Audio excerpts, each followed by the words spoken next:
What if I told you that the emptiness you feel right now, that hollow ache in your chest that no achievement can fill, that sense of going through the motions of a life that looks perfect from the outside but feels meaningless from the inside, is not because you failed at life, but because you succeeded at the wrong life. You did everything right, according to everyone else's definition of right. You checked all the boxes. You followed all the rules. You achieved the milestones you were supposed to achieve. And now you are standing in the life you built, looking around at everything you accomplished, and wondering why it feels like absolutely nothing. The education, the career, the relationship, the house, the achievements, the social media posts showing everyone how well you are doing. All of it is there. All of it looks exactly like success is supposed to look. But inside, you feel empty. You feel like you are living someone else's life. You feel like you are waiting for the moment when all of this is supposed to start feeling good, start feeling meaningful, start feeling like it was worth it. But that moment never comes. Instead, the emptiness grows. The sense of wrongness intensifies. The feeling that something fundamental is missing becomes impossible to ignore. Most people experiencing this emptiness think something is wrong with them. They think they are ungrateful, broken, defective, or depressed. They look around at others who seem satisfied with similar lives and wonder why they cannot just be happy with what they have. They feel guilty for their emptiness because they know logically they should feel fortunate. They have what millions of people would consider success. So why does it feel like failure? Why does achievement feel like loss? Why does doing everything right feel so deeply, profoundly wrong? Here is the truth that will either devastate you or liberate you. The emptiness you feel is not a malfunction. It is a message. It is your authentic self screaming from beneath layers of conditioning that you are living the wrong life. Not a bad life. Not an unsuccessful life. The wrong life. A life designed by others' values, built on others' definitions of success, pursuing others' dreams. And it does not matter how perfectly you execute someone else's plan for your life. It will always feel empty because it is not yours. By the time you finish this audiobook, you will understand the psychological mechanisms that led you to build a life that does not fit you.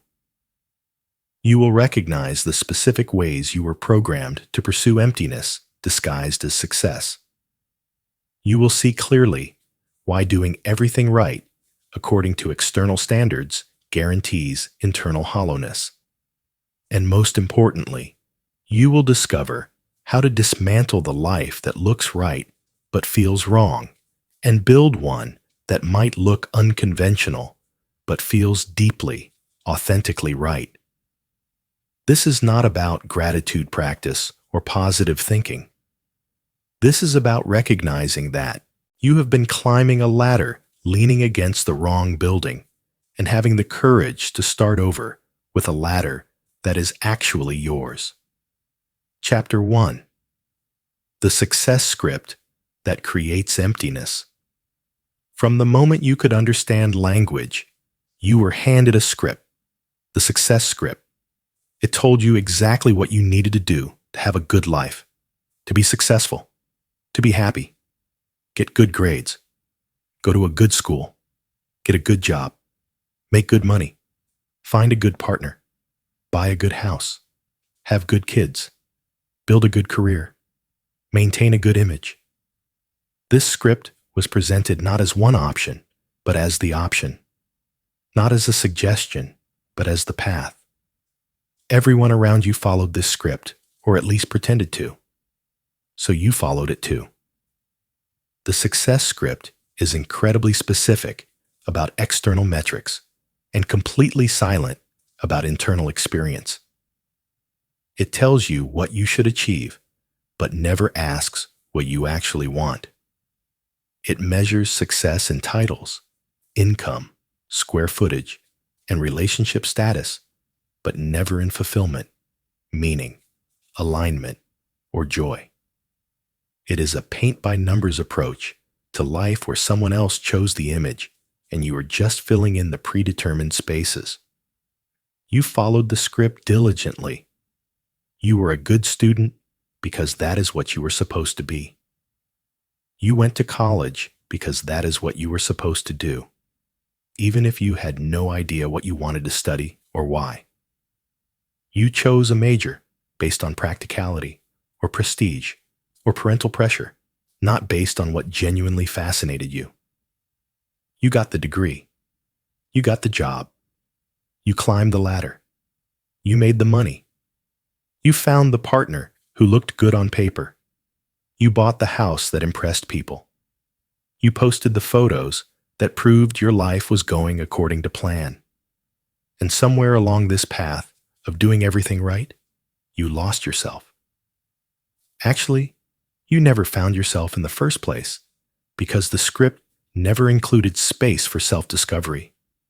It assumed you should want what everyone else wants. It assumed one size fits all. It assumed that following the path would automatically lead to happiness. But it does not. It leads to achievement without fulfillment, success without satisfaction, a life that looks right but feels wrong. The success script is particularly insidious because it promises that happiness is just ahead. Just get through school, and then you will be happy. Just get the job, and then you will feel successful. Just make 6 figures, and then you will feel secure. Just get married, and then you will feel complete. Just buy the house, and then you will feel settled. Just have the kids, and then you will feel fulfilled. Just get the promotion, and then you will feel accomplished. There is always a next milestone that is supposed to finally deliver the happiness that the previous milestone did not. But here is what actually happens. You reach each milestone, and instead of the promised fulfillment, you feel brief relief that you achieved it. Then a return to baseline emptiness. Then anxiety about the next milestone. The goalpost keeps moving. The happiness keeps being deferred. You keep thinking you are almost there, but there keeps being somewhere else you need to get to first. This is not accidental. This is how the script is designed. It keeps you climbing, achieving, pursuing, never stopping long enough to question whether this ladder is even leaning against a building you want to be on top of. The script also teaches you to ignore your internal signals. When you feel bored in school, you are told to push through. When you feel uninspired by your career path, you are told to be realistic. When you feel unfulfilled in your relationship, you are told to be grateful. When you feel empty despite your achievements, you are told to practice gratitude. Your feelings are consistently invalidated in favor of external metrics. What you have matters. What you feel does not. This trains you to distrust your own experience and defer to others' assessments of your life. Research in psychology reveals that people who organize their lives around extrinsic goals, achievements valued by society like money, status, and appearance, report lower well-being than people who organize their lives around intrinsic goals, achievements valued personally like growth, relationships, and contribution. Yet the success script is almost entirely composed of extrinsic goals. It is literally designed to create emptiness while appearing to create success. The script also creates comparison as your primary evaluation metric.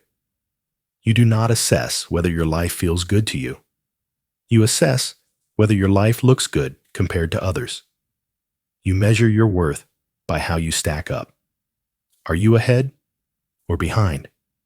winning or losing, more successful or less successful.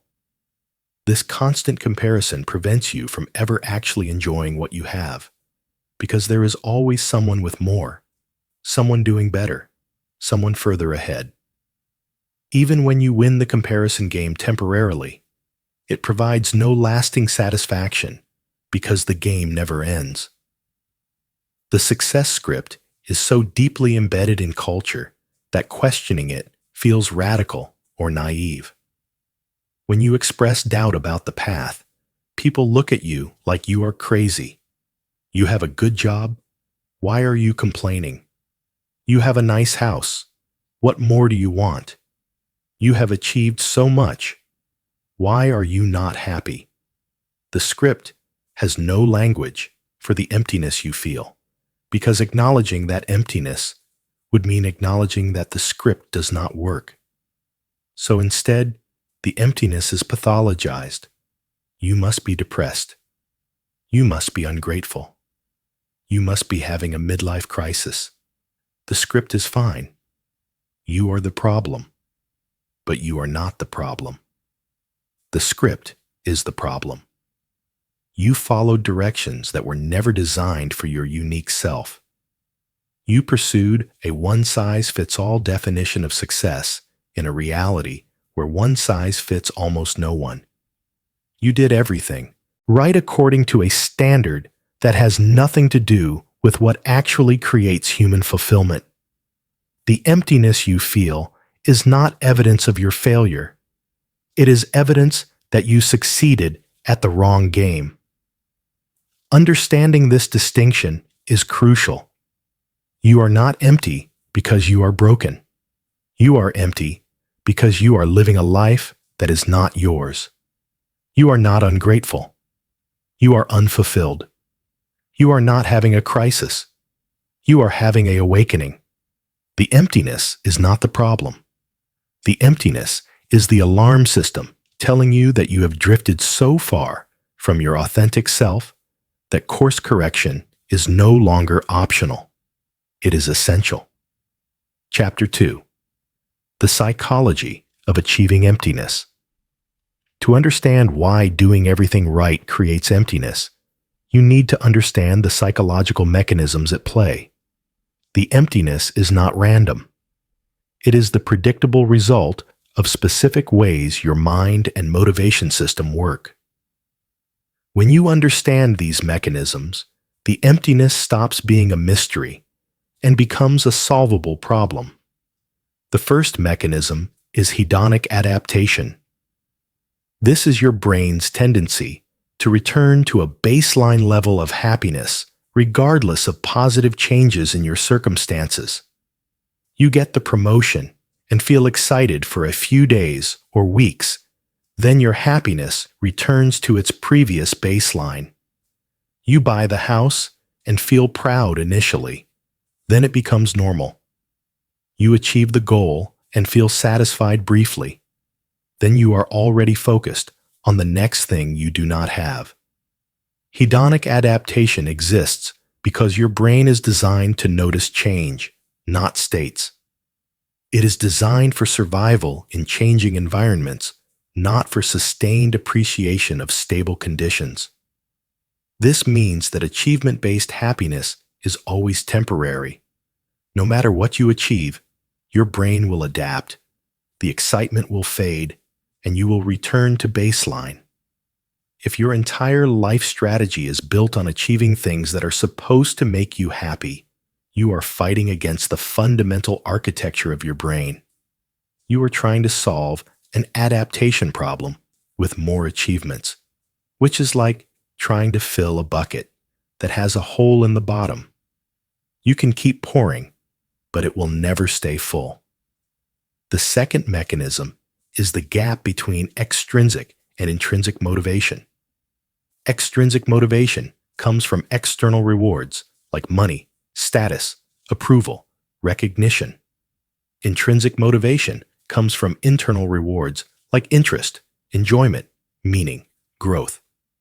Research consistently shows that while extrinsic rewards can drive behavior, they do not create lasting satisfaction. You can be highly motivated to make money and very unsatisfied when you have it because the motivation and the satisfaction are coming from different sources. The success script is almost entirely extrinsically motivated. You pursue things because they pay well, look impressive, gain approval, or prove your worth. But extrinsic achievement does not feed intrinsic needs. You can have all the external markers of success and still feel empty because the part of you that needs meaning, authenticity, growth, and genuine connection is starving. You have been feeding the wrong hunger. You have been trying to satisfy your need for meaning with money, your need for authenticity with approval, your need for purpose with status. It does not work. It cannot work. You are using the wrong currency for the wrong economy. The third mechanism is self-determination theory, which identifies three core psychological needs that must be met for well-being: autonomy, competence, and relatedness. Autonomy is the need to feel like you are directing your own life. Competence is the need to feel effective and capable. Relatedness is the need for genuine connection with others. The success script often undermines all three of these needs while appearing to support them. You might achieve competence in your field, but lack autonomy because you are following a predetermined path rather than choosing your own. You might have relationships, but lack relatedness because those relationships are based on your performed self rather than your authentic self. You might appear to have autonomy because you are successful, but if your success is in service of others' values rather than your own, it is not real autonomy. When these core needs are unmet despite external success, emptiness is the inevitable result. The fourth mechanism is identity foreclosure. This is the process of committing to an identity without adequate exploration of alternatives. Many people follow the success script without ever exploring what they actually want, who they actually are, or what would actually fulfill them. They go straight from what their parents wanted to what society expects to what their peer group values, never stopping to discover their authentic preferences. They have an achieved identity that looks solid from the outside but is actually hollow because it was never chosen through genuine self-exploration. When you have identity foreclosure, you can be very successful at being someone you are not. You can be excellent at executing a life plan that does not fit you. From the outside, you look like you have it all figured out. From the inside, you feel like an imposter living someone else's life, which is accurate. You are living someone else's life. You just did it so well that everyone, including you sometimes, forgot it was not actually yours. The fifth mechanism is goal displacement, where means become ends. You pursue money to have freedom, but then the pursuit of money becomes the goal, and the freedom never materializes. You build a career to create a good life, but the career becomes the life, and you forget what good life you were trying to create. You follow the success script to be happy, but following the script becomes the focus, and happiness is perpetually delayed. The map becomes the territory. The tools become the purpose. The path becomes the destination. You achieve everything you set out to achieve, but never get to the underlying why that motivated those achievements in the first place. The sixth mechanism is psychological flexibility versus rigidity. Psychological flexibility is the ability to adapt your goals and strategies based on whether they are working. Rigidity is continuing to pursue goals and strategies even when they are not working, because you have committed to them. The success script creates rigidity because it frames the path as non-negotiable. You do not question whether medical school is right for you once you have told everyone you are going. You do not question whether your career fits you once you have invested a decade building it. You do not question whether your life works once you have constructed the appearance of success.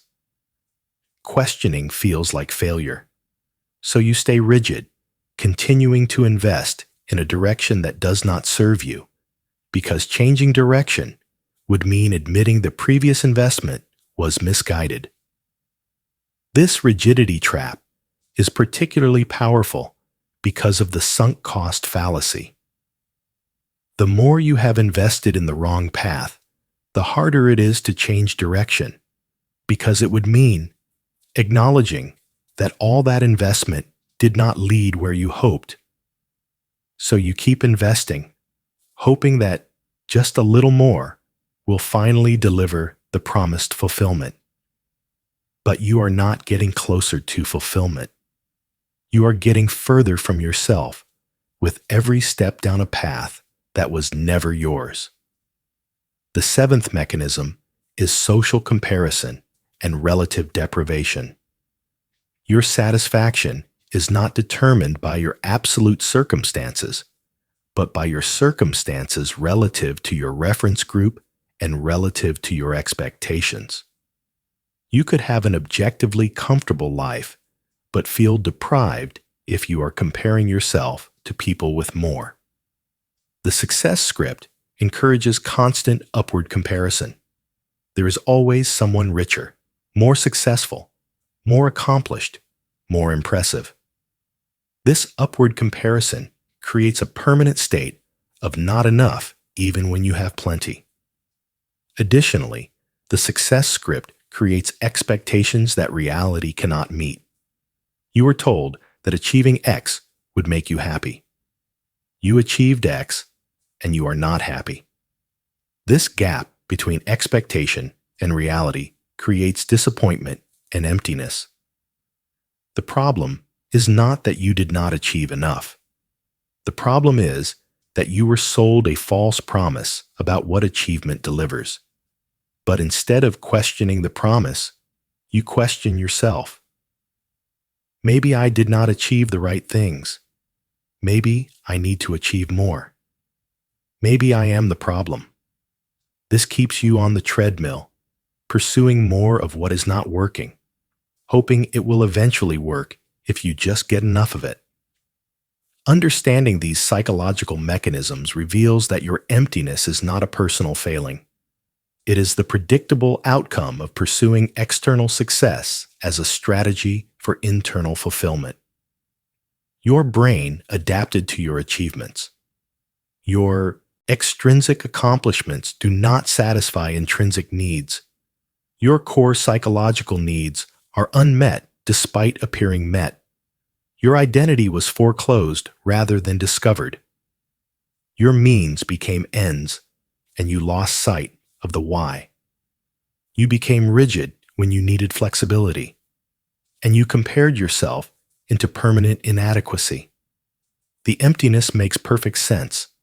The surprise would be if you were not empty given these dynamics. Chapter 3. The cultural programming of wrongness. The success script is not just taught explicitly through advice and expectations. It is installed implicitly through cultural programming that creates a sense of wrongness about any deviation from the path. Understanding this programming helps you recognize that your emptiness is not just personal, but cultural. You are not uniquely broken. You are participating in a collective delusion that success looks one way, and that way will make you happy. The culture begins programming you from childhood with stories about what good lives look like. The movies, books, and shows all feature similar trajectories. Character wants something. Character works hard. Character achieves it. Character is happy. The end. This narrative structure teaches you that achievement equals happiness. That goals once reached deliver lasting fulfillment. That external success creates internal satisfaction. But this is fiction, literally. It is storytelling necessity, not reality. Stories compress time and skip the hedonic adaptation that happens after the achievement. They end at the peak moment. They do not show what happens after. Your education system reinforces the programming by valuing only certain kinds of intelligence and achievement. Academic performance matters. Standardized test scores matter. Getting into good colleges matters. Everything is framed as preparation for economic success. Art for art's sake is dismissed as impractical. Learning for curiosity is seen as luxury. Exploring different interests is viewed as unfocused. You are taught from age 5 that life is about optimizing for a particular kind of measurable achievement, and anything else is distraction or failure. This narrows your sense of what is valuable to the tiny slice of human experience that can be graded and ranked. The career culture continues the programming with clear hierarchies of prestige. Some jobs are good, successful, impressive. Others are failures, settling, disappointing. The good jobs happen to be the ones that pay well and carry status, regardless of whether they are interesting, meaningful, or aligned with your strengths. You are taught to want these prestigious careers, not because they would fulfill you, but because they prove your worth.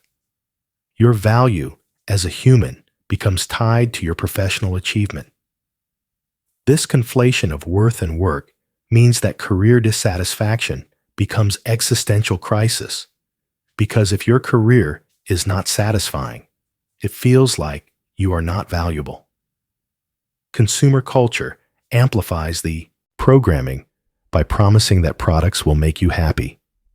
The right car, house, clothes, gadgets, vacations will finally deliver the satisfaction you seek. But consumer happiness is designed to be temporary, creating a need for the next purchase. You are taught to confuse wanting things with needing things, acquiring things with having enough. The message is consistent. Your life will be better when you have more. But more is always ahead, never here, so satisfaction is always deferred. Social media has intensified this programming to unprecedented levels. You now have constant exposure to others' highlight reels, creating comparison opportunities every time you open your phone. Everyone else looks successful, happy, fulfilled. Their lives look like the script is working for them. This creates pressure to prove your life is working too. So you curate your image carefully. But the image you project is not your reality. And the images you consume are not their reality. Everyone is performing success while privately experiencing emptiness. But because everyone is performing, no one realizes how widespread the emptiness is. The collective delusion is maintained through collective performance. The programming also creates shame around deviation from the script. If you are not following the path, something must be wrong with you. If you want something different, you are being unrealistic, selfish, irresponsible, or naive. If you are unsatisfied despite having what you are supposed to want, you are ungrateful, spoiled, or broken. This shame keeps people compliant with the script, even when the script is making them miserable. Admitting the emptiness feels like admitting failure. So people hide their emptiness, which maintains the illusion that the script works for everyone else and you are uniquely struggling. The programming is particularly effective because it operates through multiple channels simultaneously. Your family wants you to be successful by their definition. Your school measures you against standardized achievement. Your peers compare accomplishments. Your culture values certain lifestyles. Your media glorifies particular images. Your consumer environment promises fulfillment through acquisition. Every system around you is reinforcing the same messages about what matters, what success looks like, what you should want. Questioning this unanimous message feels like questioning reality itself. Particularly insidious is the programming around happiness itself. You are taught that happiness is something you achieve through right circumstances rather than something you cultivate through right relationship with yourself and your experience. This externalizes control of your well-being.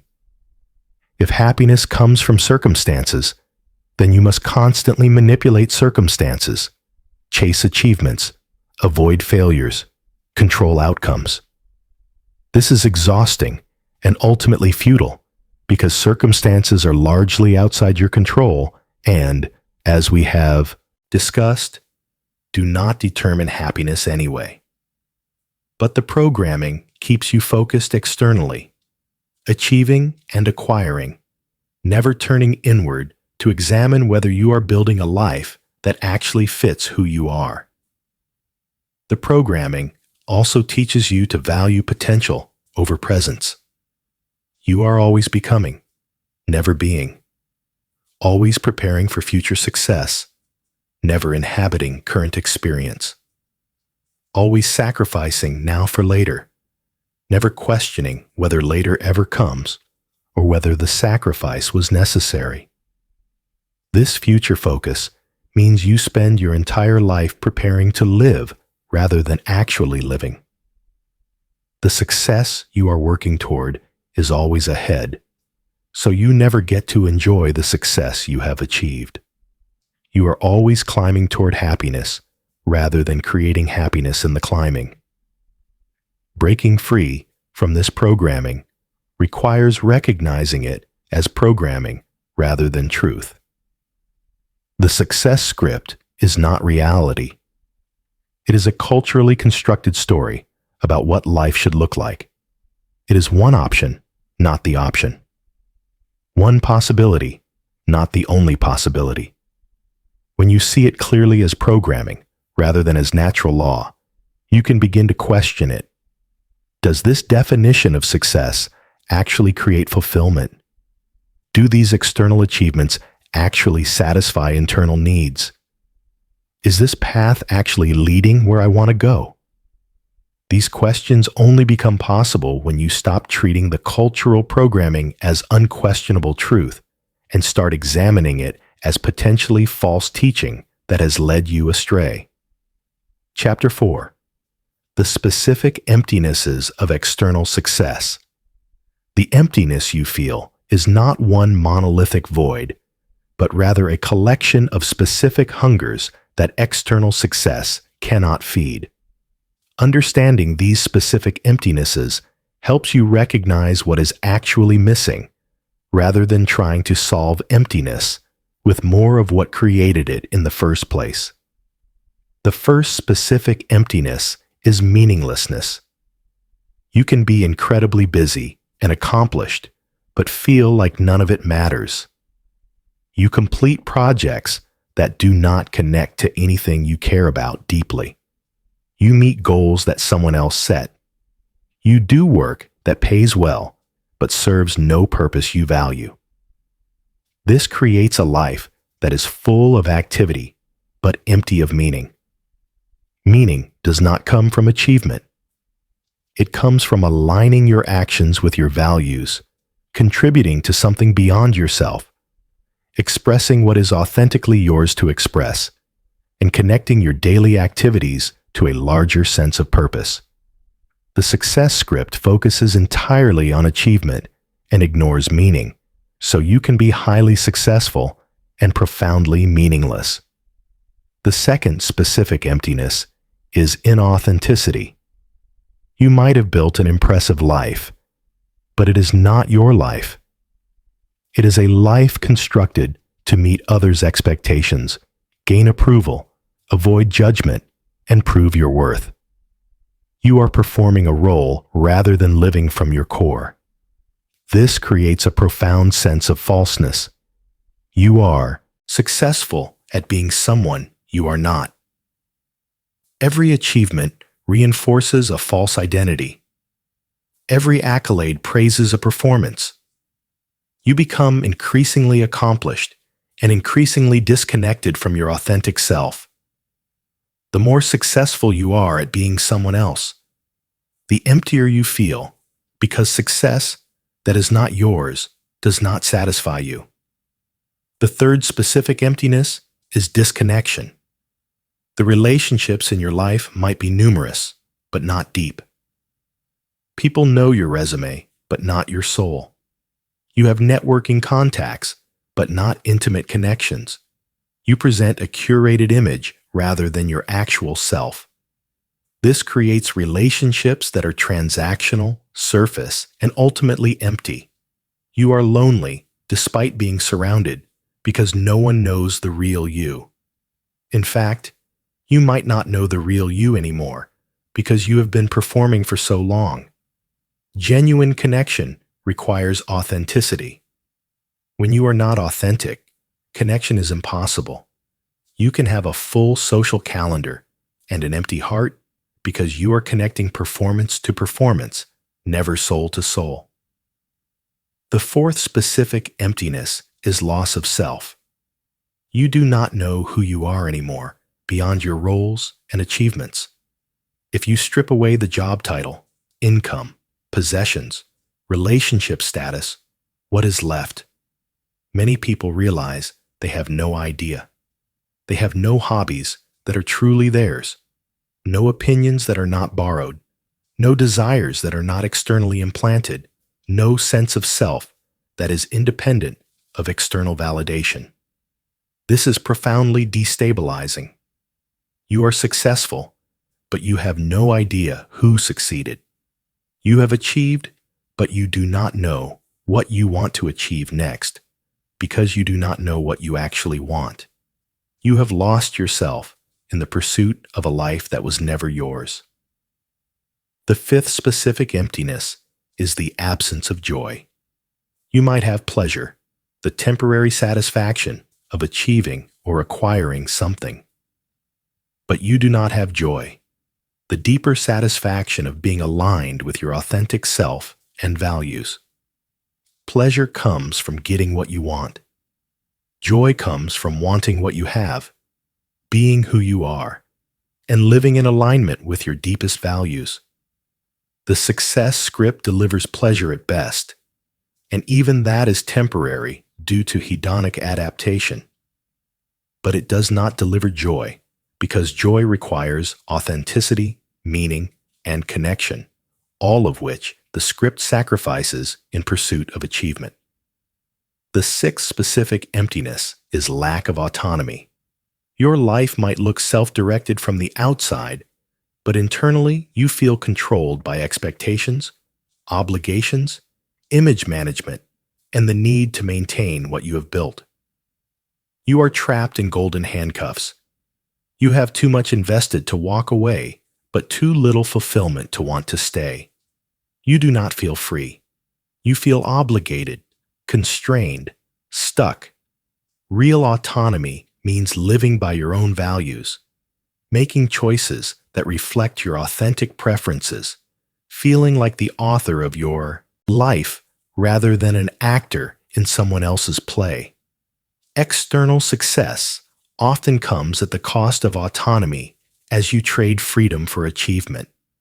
Then discover that achievement without freedom is imprisonment. The seventh specific emptiness is absence of growth. You might be advancing in your career, accumulating wealth, or building status, but you are not growing as a person.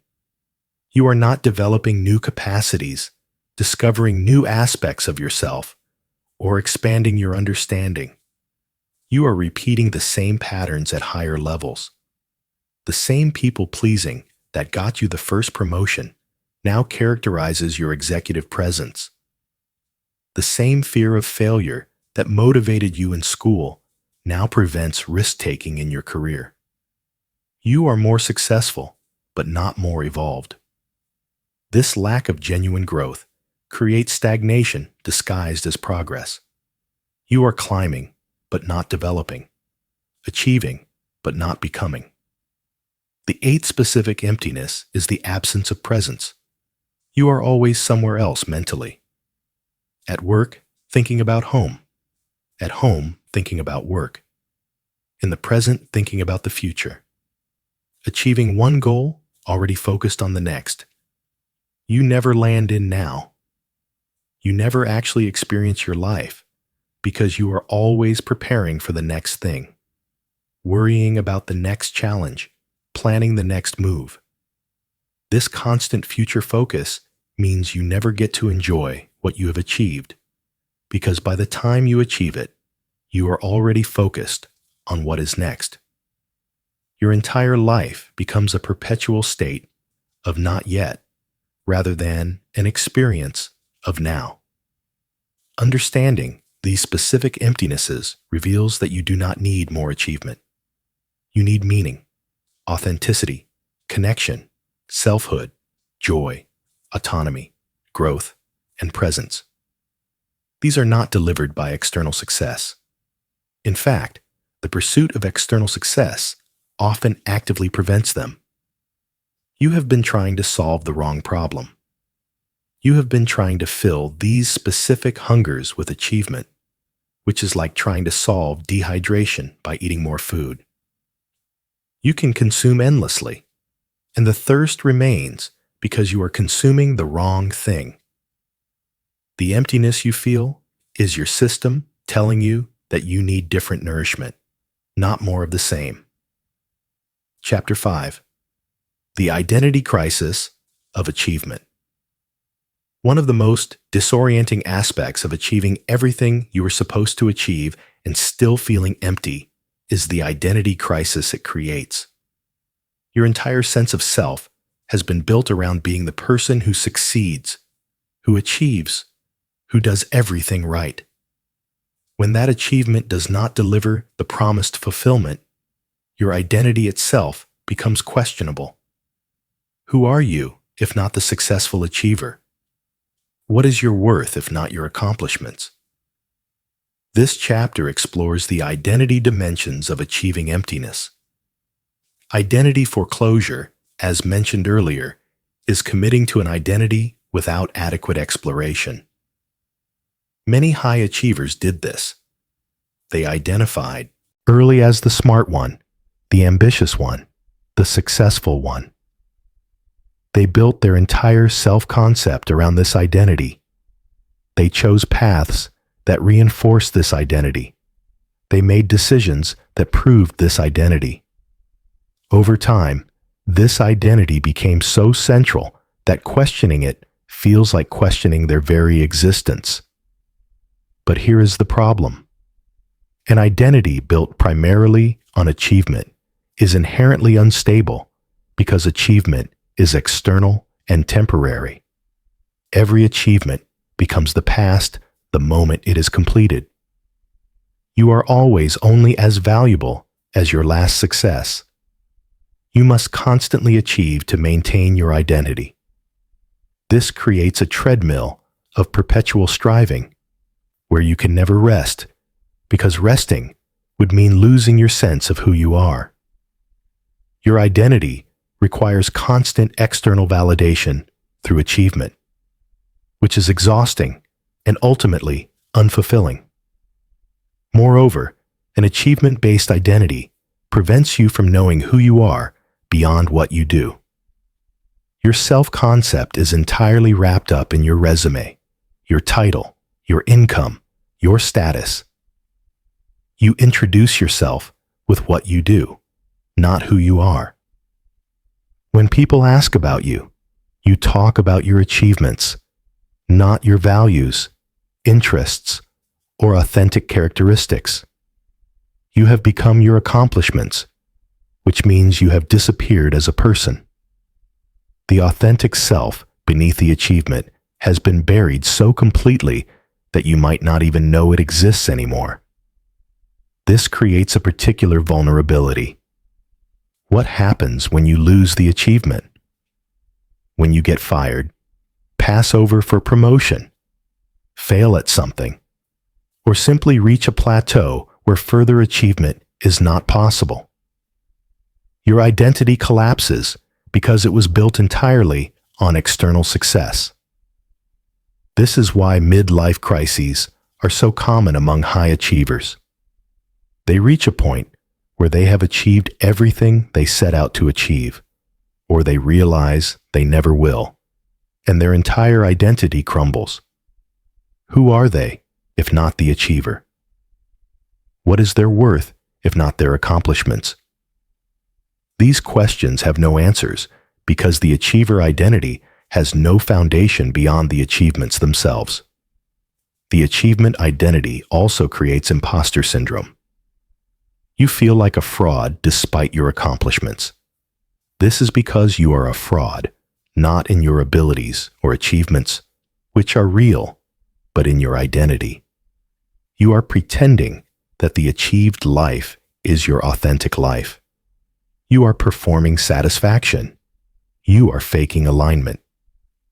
Deep down, you know that the person who succeeded is not really you, but a version of you constructed to gain approval and meet expectations.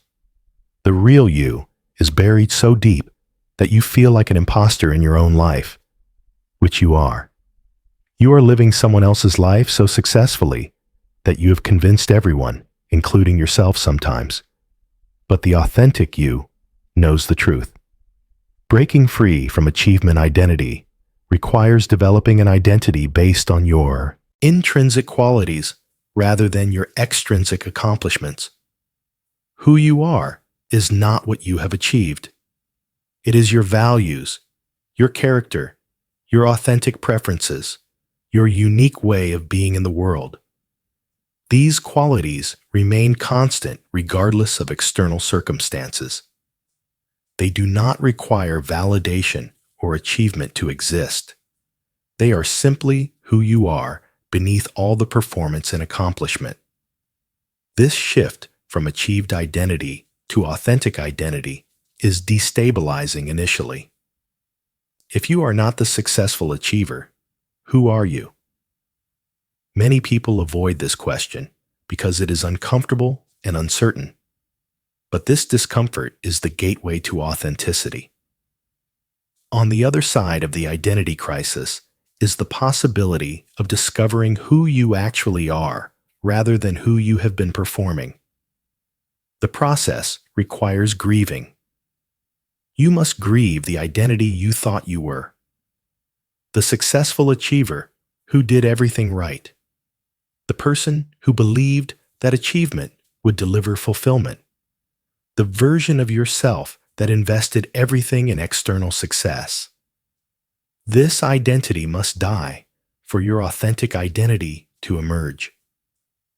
This death feels like failure, but it is actually liberation. You are not losing yourself. You are losing the false self that was never really you in the first place. As you let go of achieved identity, you create space for discovered identity. This is the self that emerges when you explore who you actually are, what you genuinely value, what authentically interests you, how you naturally express yourself.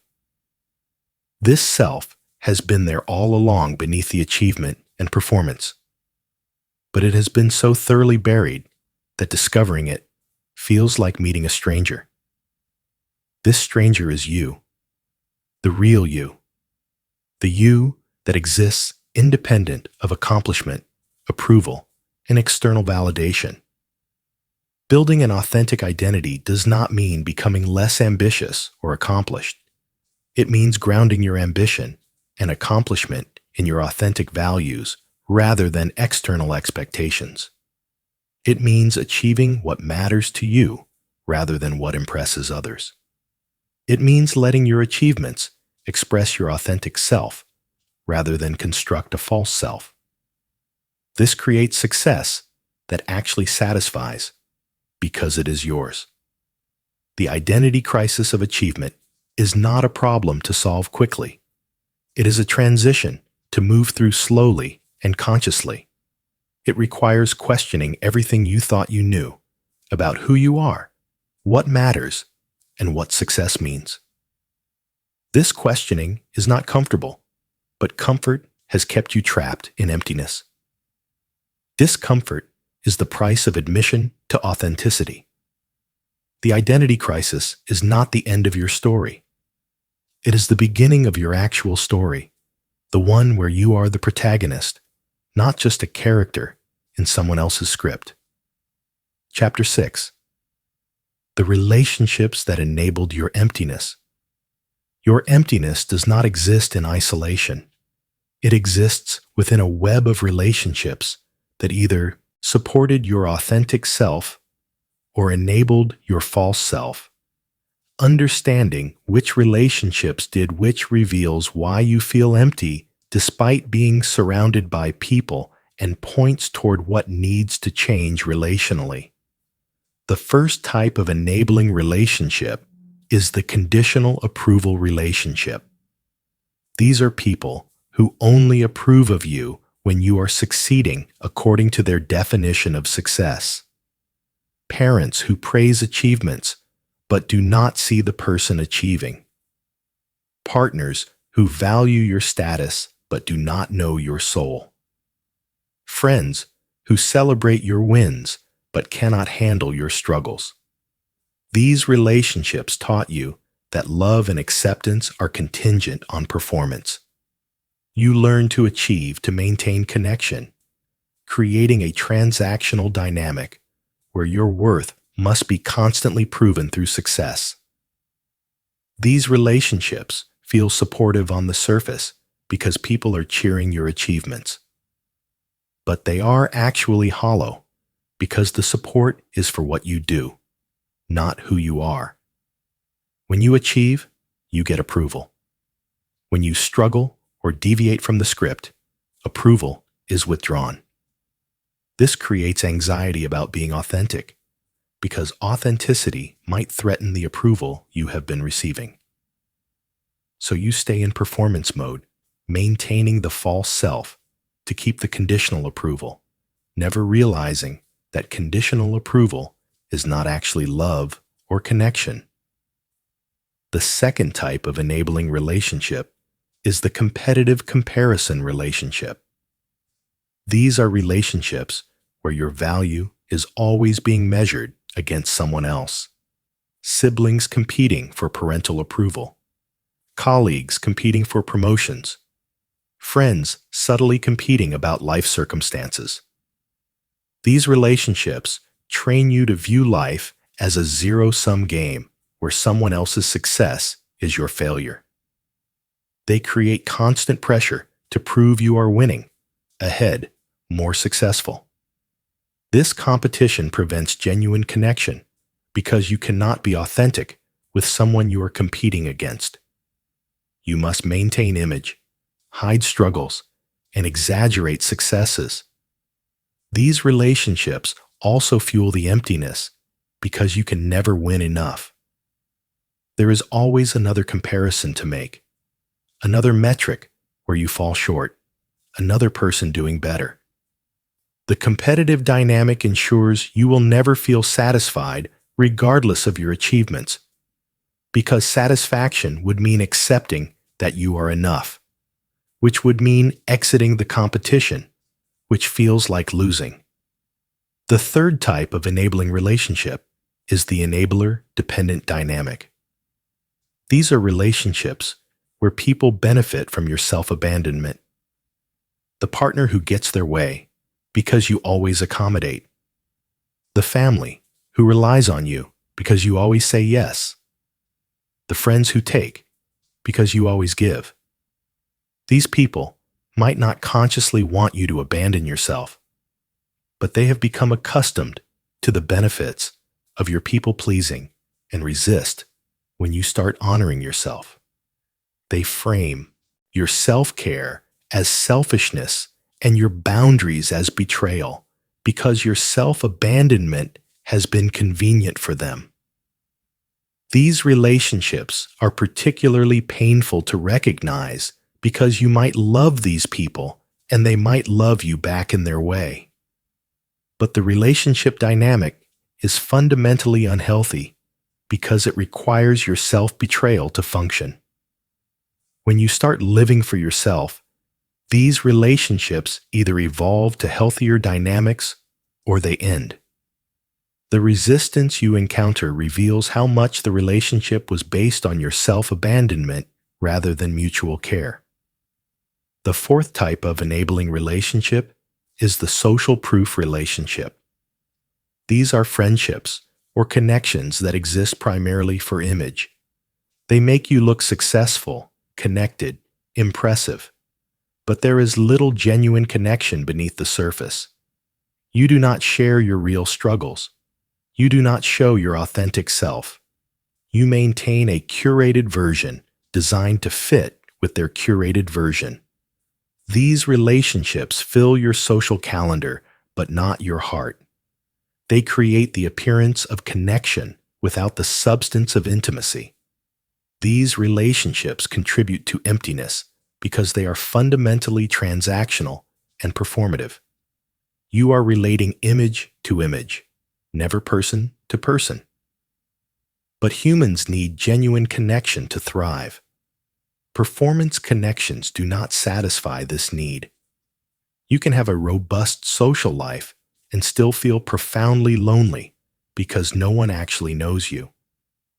You have surrounded yourself with people who know your resume, but not your soul. The fifth type of enabling relationship is the projector-receiver dynamic. These are relationships where someone projects their unfulfilled dreams onto you, and you try to fulfill them. Parents who wanted to be doctors pressure you into medical school. Partners who value status push you toward prestigious careers. Friends who are impressed by wealth encourage materialism. These people are not seeing you. They are seeing their own desires reflected through you. You become a vehicle for their vicarious achievement rather than a person pursuing your own path. These relationships are particularly damaging because the approval you receive is not for being yourself, but for fulfilling their projected dreams. You might achieve exactly what they wanted and receive enormous praise and pride. But it feels hollow because it is not yours. You succeeded at being who they wanted, which means you failed at being yourself. The praise rings empty because it is for the wrong person. Understanding these enabling relationship patterns does not mean everyone in your life is toxic or bad. It means recognizing the dynamics that supported your false self rather than your authentic self. Some of these relationships can evolve. Some cannot. Some people can learn to relate to the real you. Some are only interested in the performed you. Discovering which is part of the journey from emptiness to fulfillment. The relationships that support authentic living look different. They celebrate you, not just your achievements. They are comfortable with your struggles, not just your wins. They value who you are, not what you have. They support your growth even when it makes you different from who they expected.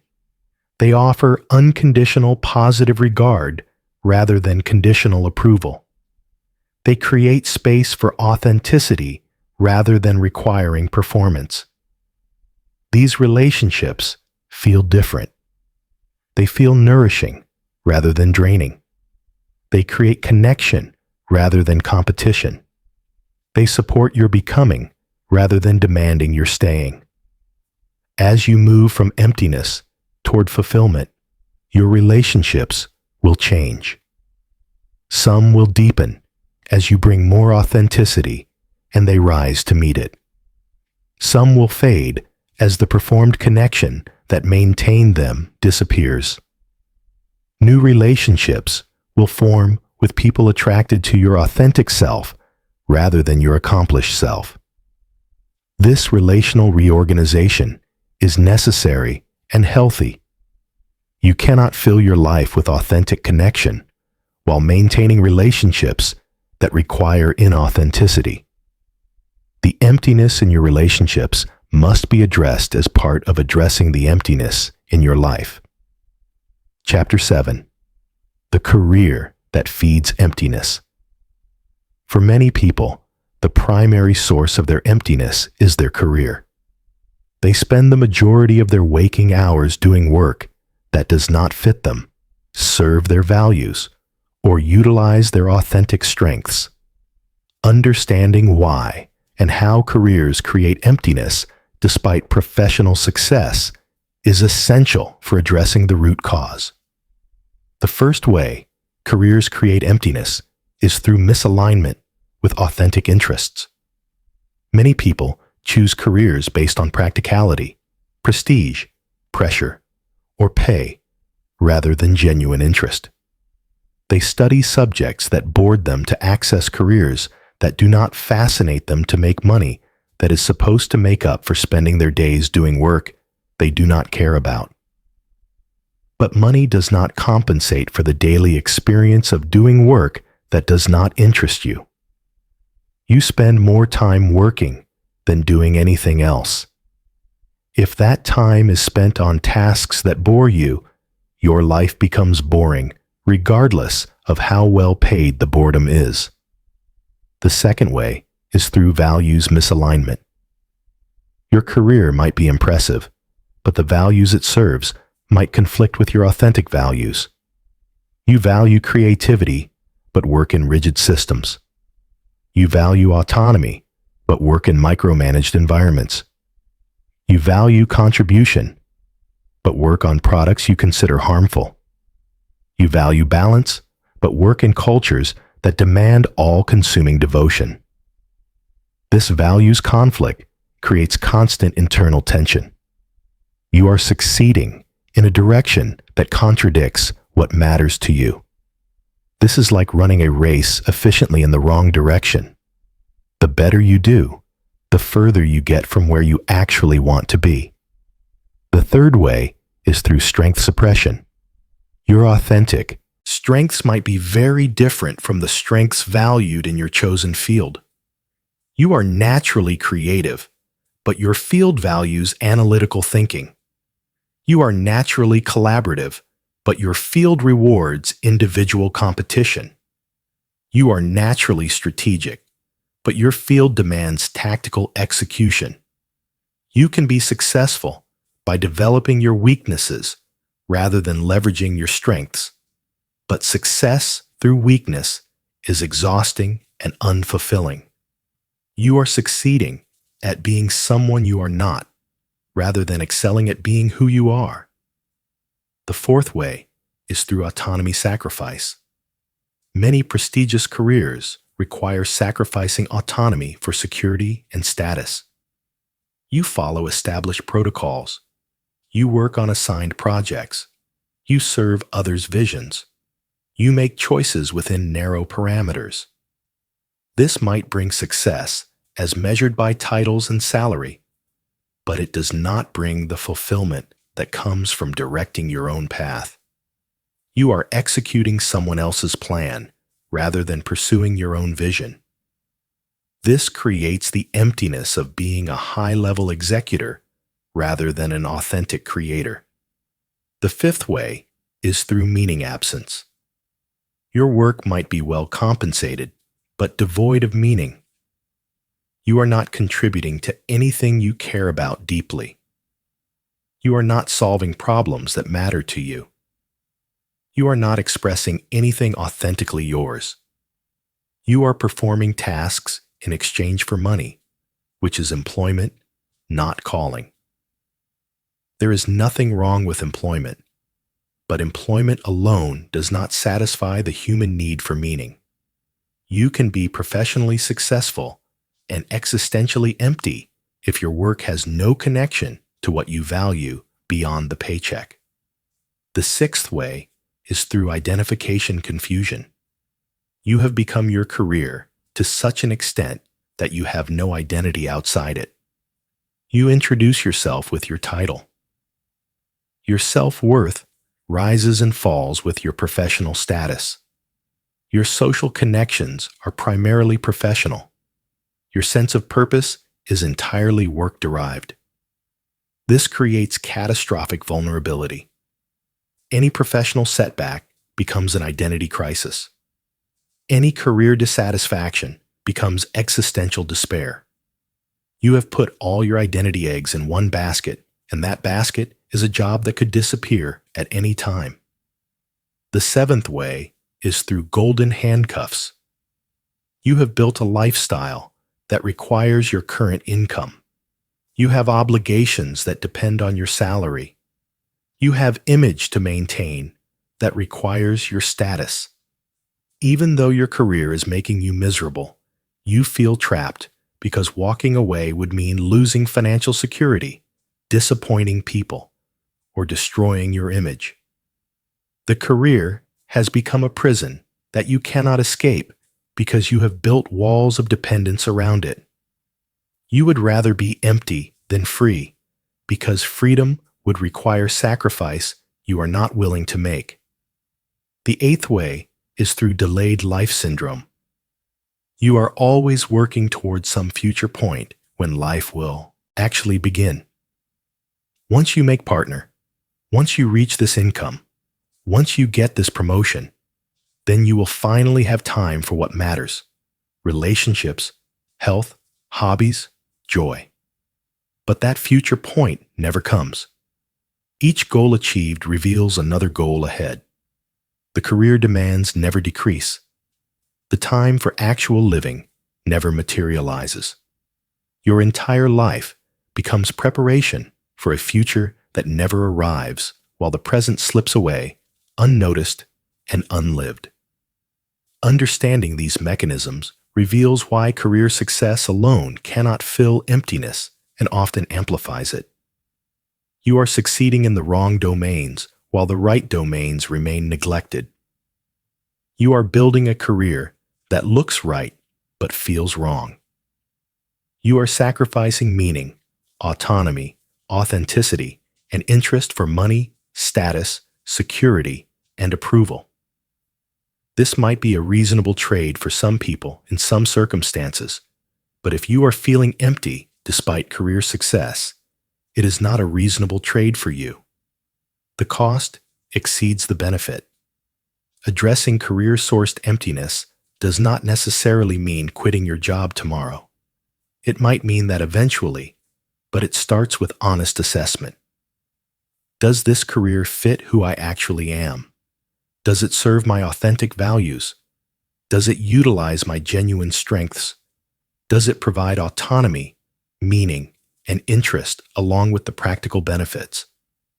If the answer to these questions is no, then you need to start exploring what would provide these things. Not someday when conditions are perfect, but now, incrementally, through exploration and experimentation. Some people can transform their current career to better fit by changing roles, companies, or approaches within their field. Others need to transition to entirely different work. Still others need to restructure their relationship to work, accepting that employment provides income while meaning comes from other domains. There is no single solution. The right path depends on your unique circumstances, values, and constraints. But the first step is always admitting that career success without fulfillment is not success at all. It is impressive emptiness. And impressive emptiness is still emptiness. Chapter 8. The Financial Trap of Right Choices. One of the reasons people stay trapped in lives that create emptiness is financial.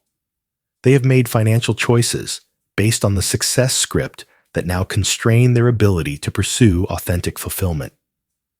Understanding these financial traps is essential for creating freedom to build a life that actually fits you. The first financial trap is lifestyle inflation. As your income increased through career success, your expenses increase proportionally or even faster. Bigger house, nicer car, expensive habits, costly maintenance of image.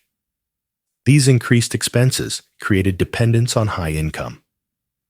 Now you must maintain the income to maintain the lifestyle. Even though the lifestyle is not making you happy, you cannot imagine reducing it. You are trapped by your own consumption. This trap is particularly insidious because each increase feels justified at the time. You earned the raise. You deserve the upgrade. Everyone at your level has these things. You should too.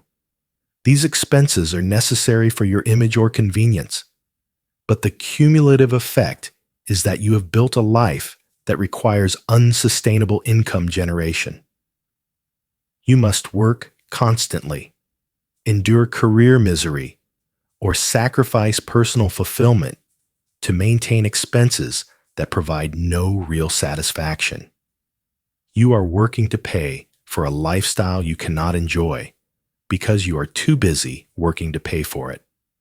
The second financial trap is debt. Student loans from the education that led to the career you do not love. Mortgage on the house that impresses others but does not feel like home. Car payments on vehicles that signal status but provide no genuine utility beyond transportation. Credit card debt from consuming your way through emptiness. These debts create obligations that constrain freedom. You cannot make career changes because you have debt service obligations. You cannot explore alternatives because you need consistent income. Your financial commitments have become a prison that prevents the very changes that might address your emptiness. The third financial trap is comparison spending. You spend to match or exceed your reference group. If your peers buy luxury items, you feel you must as well. If your family values certain displays of success, you spend to meet their expectations. This comparison spending means your expenses are not determined by your genuine needs or desires, but by others' behavior and opinions. You are spending money you might not have on things you might not want to impress people who might not care. This is financial suicide disguised as success. The fourth financial trap is identity spending. You spend to maintain an identity. The successful professional must have the right clothes, car, address. The ambitious climber must display markers of achievement. Your spending is in service of an identity rather than genuine preference. This means reducing spending would feel like losing yourself because your self-concept is wrapped up in what you own and display. The spending is not optional. It is identity maintenance. But maintaining an identity through consumption is extraordinarily expensive and utterly unfulfilling. The fifth financial trap is risk aversion. You have built financial obligations and lifestyle habits that make any deviation from your current path feel financially terrifying. Changing careers might mean reduced income. Exploring alternatives might mean instability. Making choices based on fulfillment rather than money might mean financial sacrifice. Because you have built a life with no margin, no flexibility, no buffer, you cannot take these risks. Your financial structure has eliminated your freedom to choose differently, even when your current choices are making you miserable. The sixth financial trap is delayed gratification turned into perpetual postponement. You saved for retirement, delayed enjoyment, sacrificed present experience for future security. This is financially prudent to a point, but many people take it so far that they never actually live. They spend their youth accumulating wealth they plan to enjoy later, but later never comes or comes too late. Health fails. energy wanes, interests change, or they realize that the life they postponed is no longer available. They saved for a future they will never fully inhabit while starving the present of resources that could have created fulfillment along the way. Breaking free from these financial traps starts with brutal honesty about your actual financial situation. How much do you actually need versus how much do you spend? What expenses are truly necessary versus what are identity maintenance or comparison spending? How much of your financial stress is self-inflicted through lifestyle choices? For many people, this examination reveals that they need far less than they spend and earn less than they think they need. The next step is strategic expense reduction. This does not mean deprivation. It means distinguishing between spending that genuinely enhances your life and spending that serves empty goals. It means questioning every expense that exists to impress others, maintain image, or match peers. It means recognizing that reducing expenses in these areas is not sacrifice, but liberation. You are not losing anything real. You are releasing fake obligations to free resources for authentic goals. Consider the freedom trade. What if you earned less, but did work you cared about? What if you had a smaller house, but more time? What if you drove an older car, but had less stress? These trades often provide massively better quality of life, despite being financially net negative. But people do not make them because they have been taught that more money always equals better life. It does not. More money equals more money. Better life comes from alignment, meaning, autonomy, and authenticity. These are sometimes, but not always, correlated with income. Build fuck you money. This is saving sufficient to give you options, enough to walk away from a miserable job, enough to explore alternatives without panic, enough to make choices based on fit rather than fear. This money does not need to be huge. Even 3 to 6 months of living expenses creates breathing room. A year creates real freedom. 2 years creates the possibility of complete career reinvention. Every dollar you save is a dollar of freedom. Every expense you reduce expands your options. Financial independence is not about having unlimited money. It is about having enough that money stops dictating your choices. The goal is not poverty or austerity. The goal is financial structure that supports your authentic life rather than constraining it. This might mean earning less to do work you love. It might mean maintaining income, but spending very differently. It might mean aggressive saving to create transition capacity. The right financial strategy depends on your unique situation. But for everyone feeling empty despite external success, the financial dimension must be addressed because financial constraints often keep people trapped in lives that do not fit them. Money is a tool, not a goal. The success script confused this, making money accumulation the primary objective rather than using money as a resource to build a life you actually want.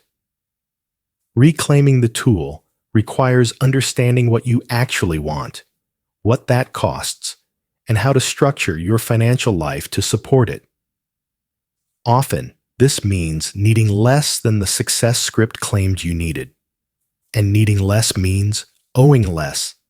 And owing less means freedom. And freedom means the possibility of building a life that feels as good as it looks. Chapter 9. The courage to admit emptiness. One of the hardest aspects of feeling empty despite external success is admitting it. To yourself, to others, to the world that you have been performing success for.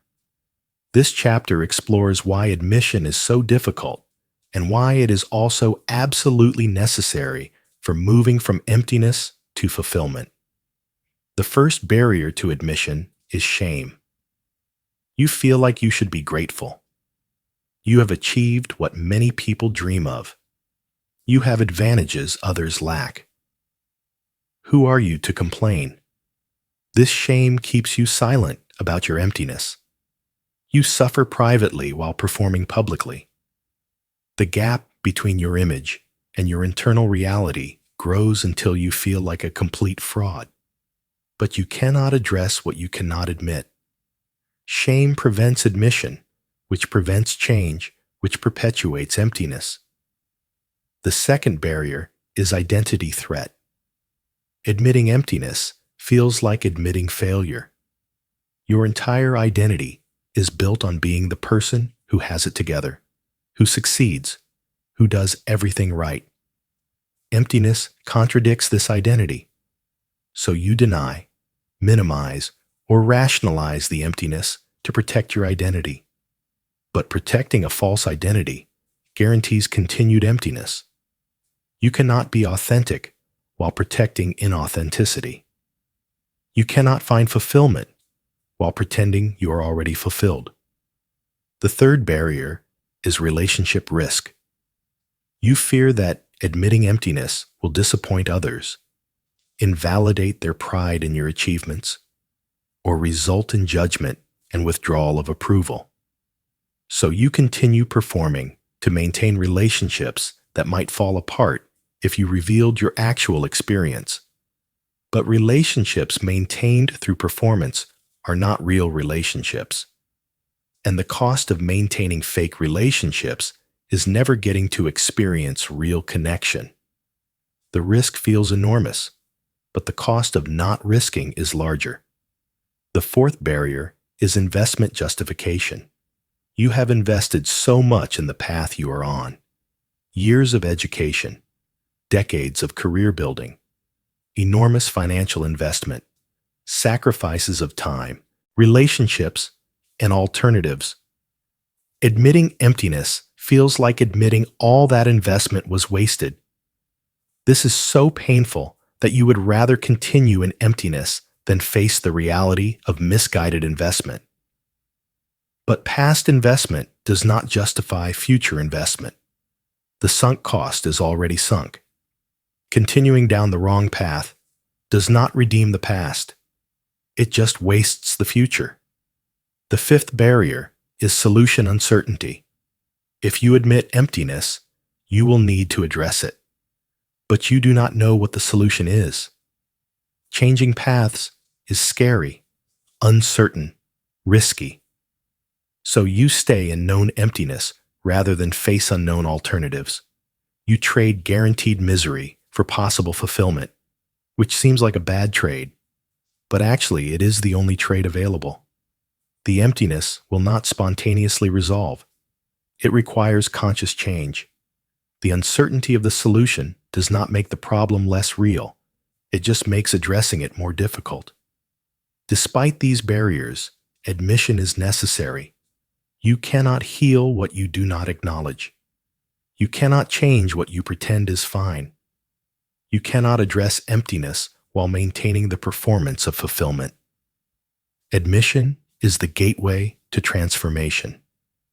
It is the moment of truth where you stop lying to yourself and others and start living from reality rather than image. Admission starts internally. You tell yourself the truth. I feel empty despite my achievements. My life looks successful, but feels wrong. I am not fulfilled. I am not happy. Something fundamental is missing. This internal admission is terrifying because it undermines the narrative you have been telling yourself. But it is also liberating because finally you are acknowledging reality. The truth you have been avoiding is now visible. Invisible problems can be addressed. Invisible problems fester. After internal admission comes selective external admission. You do not need to announce your emptiness to the world, but you do need to share your truth with safe people. A trusted friend, a therapist, a coach, a partner who can handle honesty, anyone who can witness your actual experience without judgment or attempted fixes. This external admission breaks the isolation of suffering alone. It reveals that you are not uniquely broken. Many people feel empty despite success. The culture just conspires to keep everyone performing, so no one realizes how common the experience is. As you practice admission, you develop admission literacy. You learn to recognize and articulate the specific nature of your emptiness rather than just having a vague sense of wrongness. You can identify that you feel meaningless, not just empty. That you feel inauthentic, not just dissatisfied. That you feel disconnected, not just lonely. This specificity helps you address the actual problems rather than trying to solve emptiness with more of what created it. Admission also reveals unexpected support. Some people respond to your honesty with their own. They have been feeling empty too.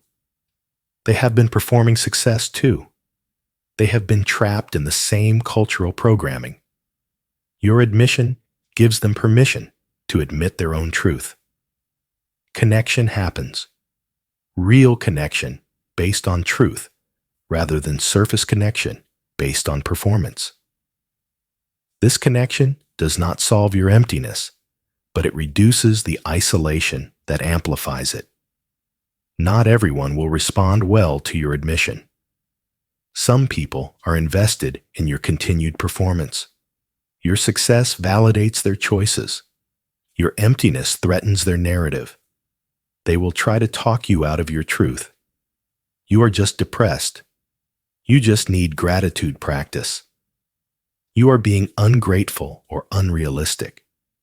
These dismissals are their discomfort with your truth, not evidence that your truth is false. Maintain your reality even when others cannot accept it. The courage to admit emptiness is not a one-time event. It is an ongoing practice. You will be tempted to retreat back into performance, to tell yourself it is not that bad, to convince yourself that more achievement will finally deliver fulfillment. The admission muscle must be exercised repeatedly. Each time you choose truth over performance, you strengthen your capacity for authenticity. Each time you acknowledge emptiness rather than denying it, you move closer to addressing it. Admission does not solve emptiness immediately. It just makes solution possible. Think of admission as turning on the lights in a dark room. The darkness is still there once the lights come on, but now you can see what you are dealing with.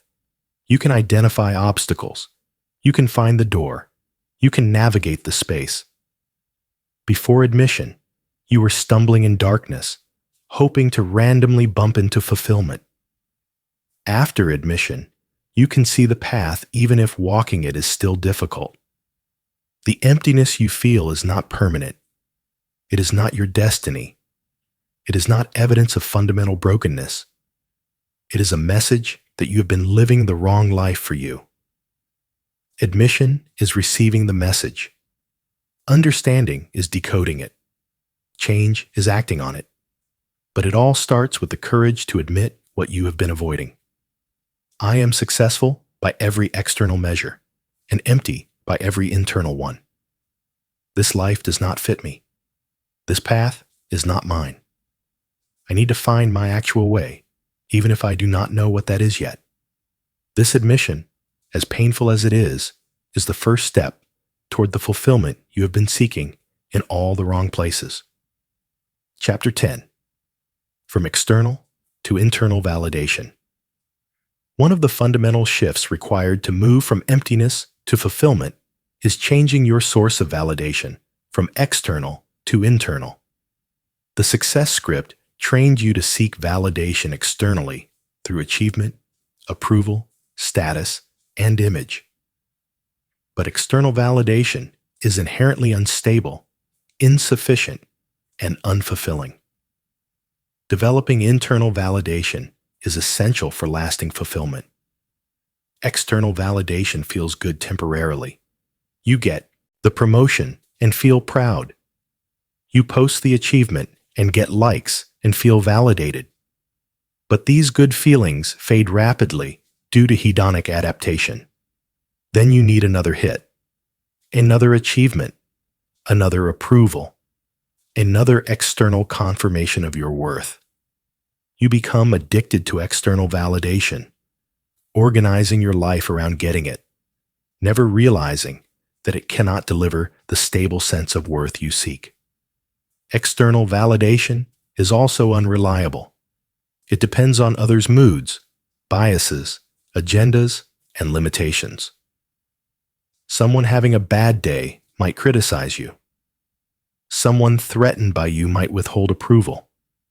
Someone with different values might judge your choices. You cannot control any of this. Yet if your validation comes externally, your sense of worth fluctuates with others' unpredictable reactions. This creates chronic anxiety and instability. Most problematically, external validation does not actually address your internal sense of worth. You can have all the achievement, approval, and admiration in the world and still feel empty inside because none of it touches your core sense of self.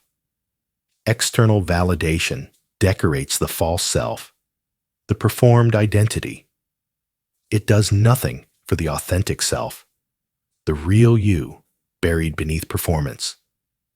So you keep seeking more external validation, hoping that enough of it will finally make you feel worthy, not realizing that you are trying to fill an internal void with external recognition, which cannot work.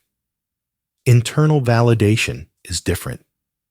It comes from your own assessment of yourself based on your own values and standards. It is stable because it does not fluctuate with others' opinions. It is sufficient because it comes from the only source whose opinion actually matters for your sense of self, you.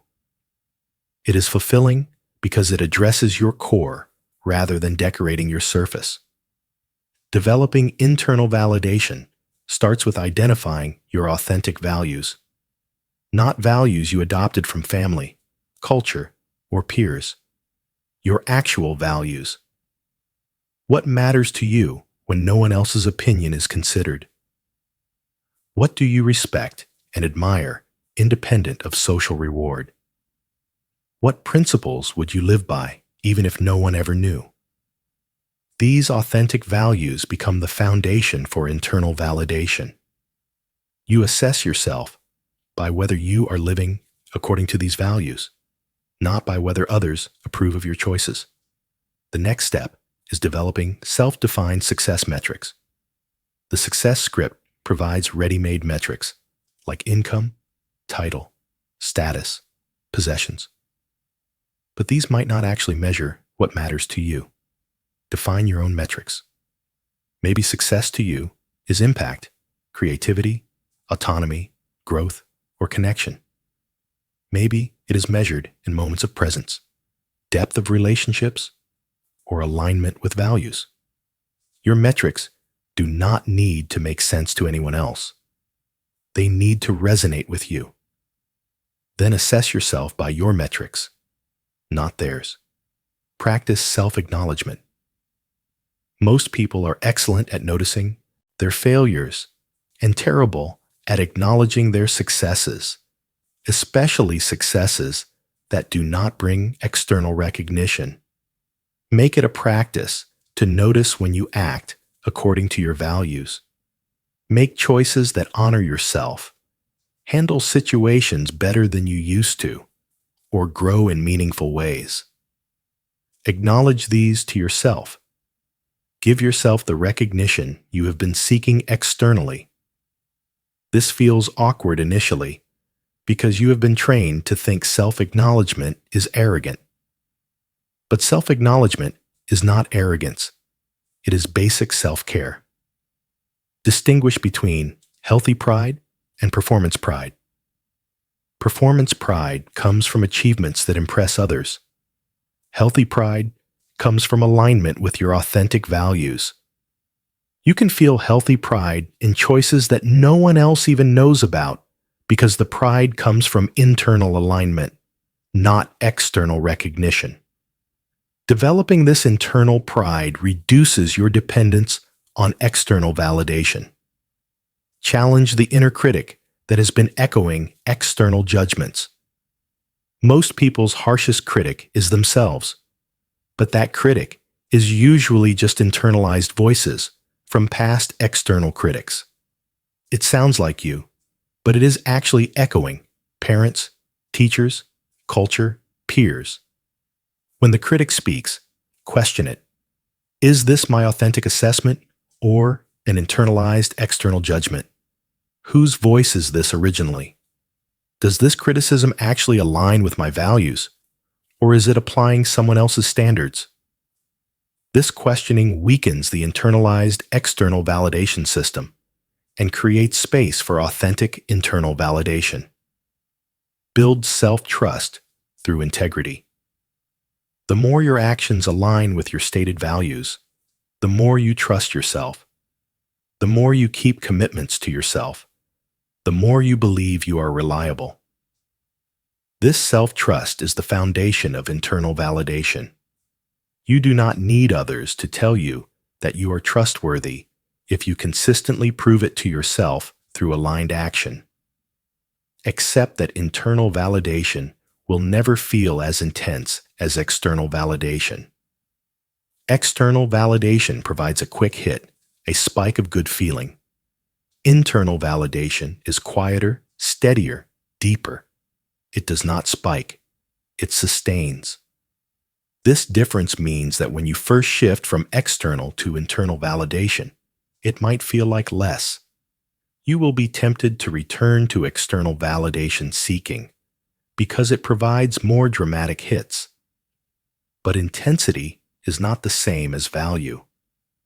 A quiet sense of self-respect and alignment is worth more than a temporary spike of external approval. The shift from external to internal validation is not all or nothing. You do not go from 100% external to 100% internal overnight. It is gradual. You start noticing when you are making choices for external validation. You start catching yourself performing for approval. You start consciously choosing actions based on internal values, even when they do not bring external recognition. Over time, the balance shifts. External validation matters less. Internal validation matters more. You become internally referenced rather than externally dependent. This shift transforms your experience of success and failure. Success is no longer about impressing others, but about aligning with yourself. Failure is no longer about others' disappointment, but about your own assessment of whether you acted according to your values. This recalibration makes success more satisfying and failure less devastating, because both are now based on standards you chose rather than standards imposed on you. Internal validation does not mean becoming indifferent to others' opinions. It means right-sizing their importance. Others' perspectives become information you consider rather than verdicts you accept. You can appreciate approval without needing it. You can hear criticism without being destroyed by it. You remain connected to others while being grounded in yourself. This is the maturity the success script prevented by making you perpetually dependent on external validation.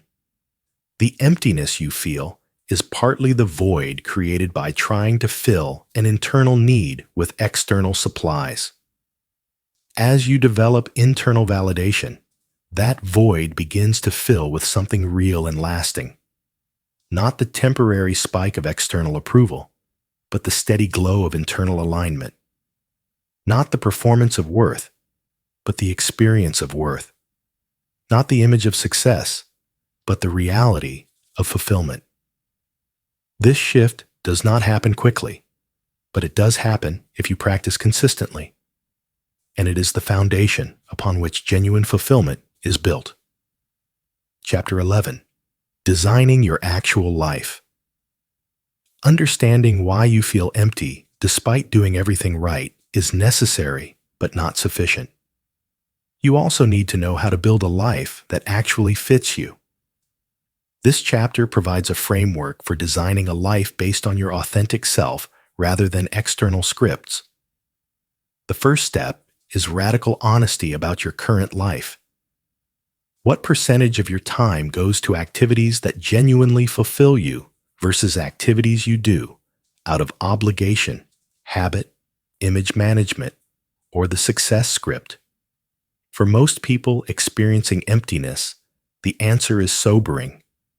The vast majority of their time goes to should activities rather than want activities. Their life is full of obligations and empty of choice.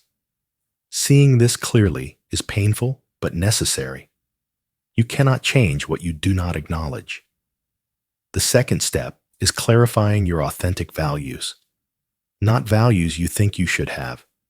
Values you actually have. Values guide all meaningful decisions. If you do not know your values, you will continue making choices based on others' values.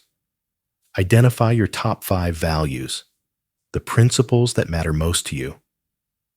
These might include creativity, autonomy, connection, growth, contribution, adventure, security, or any number of others. Once identified, these values become your compass for all decisions. Any choice that conflicts with your core values will create internal tension. Any choice that aligns with them will create fulfillment. The third step is articulating your vision. If you could design your ideal life with no constraints, what would it include? Where would you live? What would you do? Who would you spend time with? How would you spend your days? What would you create or contribute? Be as specific as possible. This is not a goal-setting exercise. It is a clarification exercise. You are discovering what you actually want, not what you think you should want. Many people have never asked themselves these questions genuinely because the success script provided ready-made answers. Now you get to discover your actual answers. The fourth step is identifying gaps between current reality and authentic vision. Your current life probably differs significantly from your vision. These gaps are sources of your emptiness. You are not living according to your vision. You are living according to someone else's script. Identifying specific gaps helps you see where change is needed. You do not need to close all gaps immediately, but you need to see them clearly to begin moving in the right direction. The fifth step is constraint assessment. What are the real constraints preventing you from living your vision? Financial obligations, relationships, geographic location, health. Some constraints are real and must be worked within. Others are imagined or self-imposed and can be eliminated. Distinguish between real constraints and excuses. Real constraints require creative navigation. Excuses require honesty and courage. Most people vastly overestimate their constraints and underestimate their options. The sixth step is incremental movement. You do not need to overhaul your entire life overnight. In fact, dramatic overnight changes usually fail. Instead, identify one small change you can make this week that moves you toward your vision and aligns with your values. Then identify one for next week, then next month. Small, consistent changes compound over time into major transformation. This incremental approach is sustainable and builds momentum. The seventh step is experimental mindset. You do not need to have everything figured out before you start changing. You can experiment. Try something for a defined period and assess how it feels. If it moves you toward fulfillment, continue. If not, try something else. This removes the pressure of making perfect decisions and allows learning through experience. You are not committing to a new path forever. You are experimenting to discover what actually works for you. The 8th step is values-based decision-making. From this point forward, make every decision by first considering your values. Does this opportunity align with what matters to me? Does this commitment support my vision? Does this choice honor my authentic self? Values-based decisions might sometimes conflict with what looks impressive, pays best, or gains approval. But they will always move you toward fulfillment because they are your decisions, not performances of others' expectations. The 9th step is ruthless prioritization. You cannot do everything. You cannot be everything to everyone. You cannot pursue every opportunity. You must choose. Ruthless prioritization means saying no to good things, to save space for great things. It means eliminating activities that do not align with your values, even if they are comfortable or expected. It means protecting your time and energy for what actually matters to you. The 10th step is building support systems. Designing a life that deviates from the script is challenging. You will face resistance, doubt, setbacks. You need support. Find people who understand what you are doing and support your authentic path. Seek out communities of people on similar journeys. Work with therapists, coaches, or mentors who can guide you through the transformation. You do not need to do this alone. In fact, trying to do it alone makes it much harder than necessary. The 11th step is grieving. As you move from scripted life to authentic life, you will grieve. Grieve the years spent on the wrong path. Grieve relationships that cannot adapt to your authenticity. Grieve the identity of the person who did everything right. This grief is real and important. Allow it without getting stuck in it. Grief is part of the letting go that makes space for what is actually yours. The 12th step is celebrating progress. Notice and acknowledge when you make choices based on your values, when you honor your authentic self, when you move toward your vision. These wins are worth celebrating even if they do not look impressive externally. In fact, especially if they do not look impressive externally, because that means you are choosing yourself over performance, which is exactly the shift you need to make. Designing your actual life is not a one-time project with a finish line. It is an ongoing practice of continuously aligning your external life with your internal truth.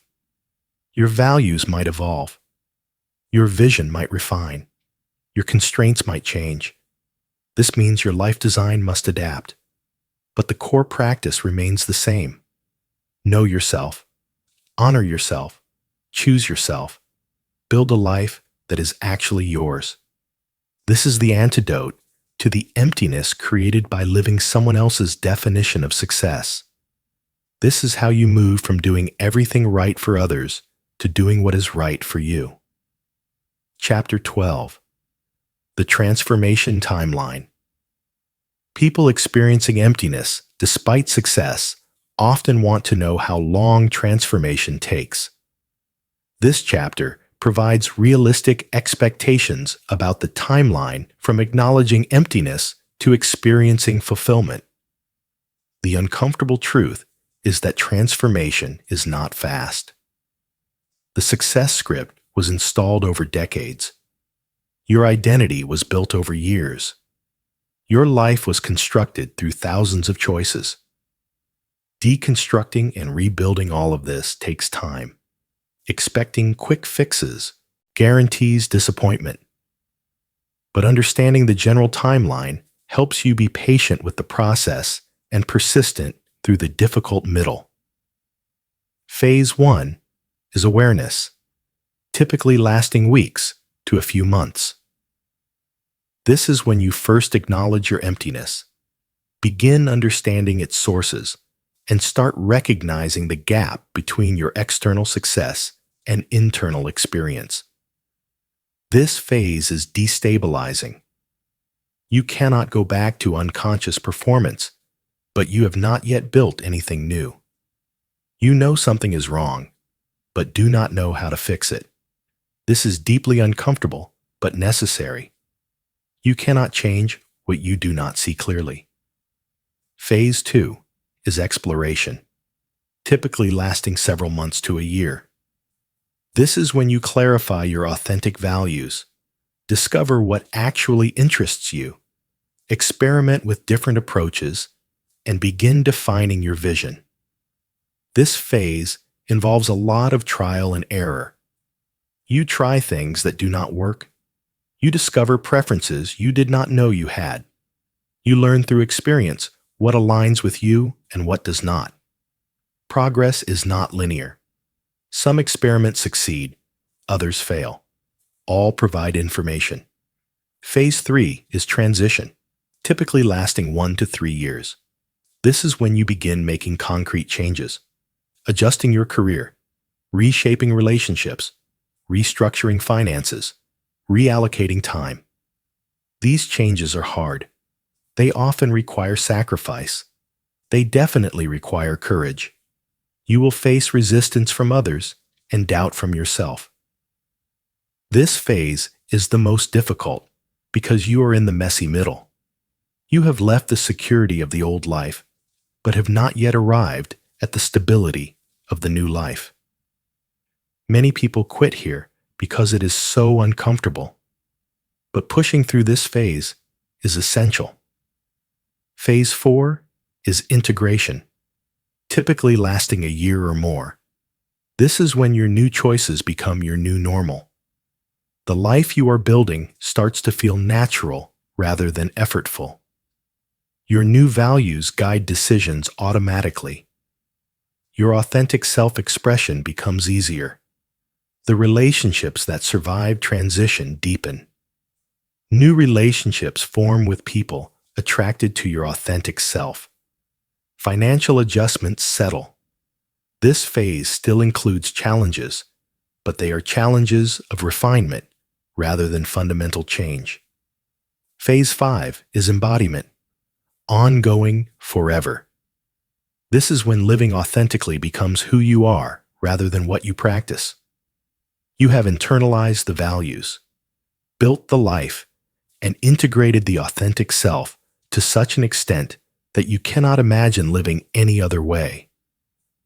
This does not mean you have arrived at some final destination. It means you have become someone who continuously aligns external life with internal truth.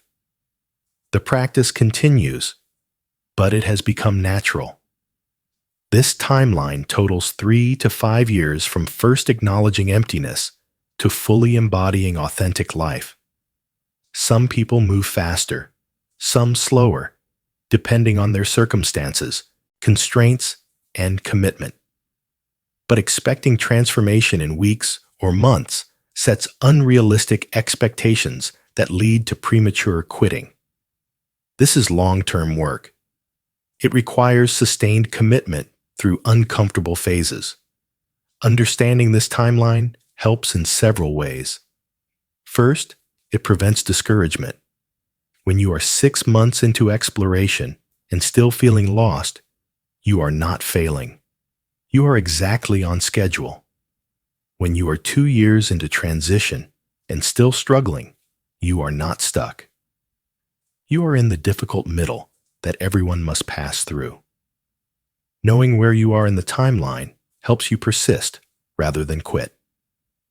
Second, it encourages starting now. If transformation takes years, waiting for perfect conditions means you will still be empty years from now. But starting now, even imperfectly, means you will be living more authentically years from now.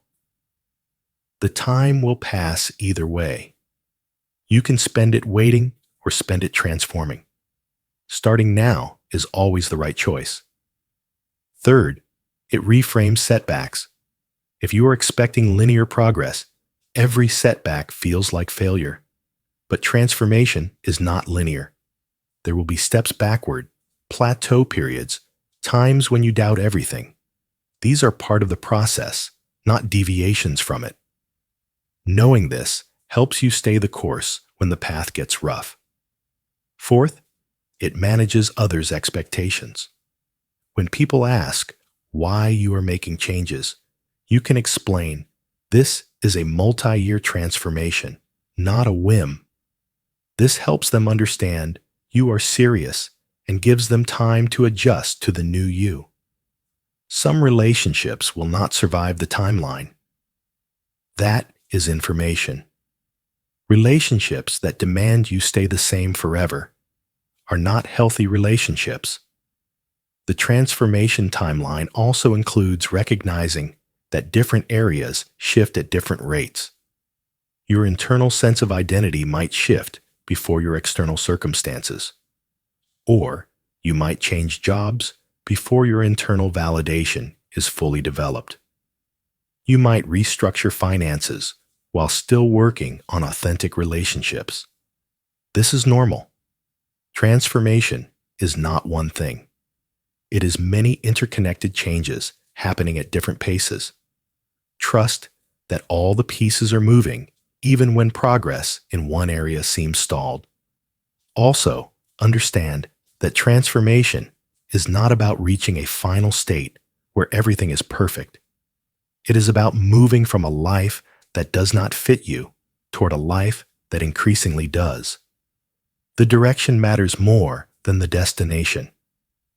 Each step toward authenticity is success, even if you have not reached full embodiment.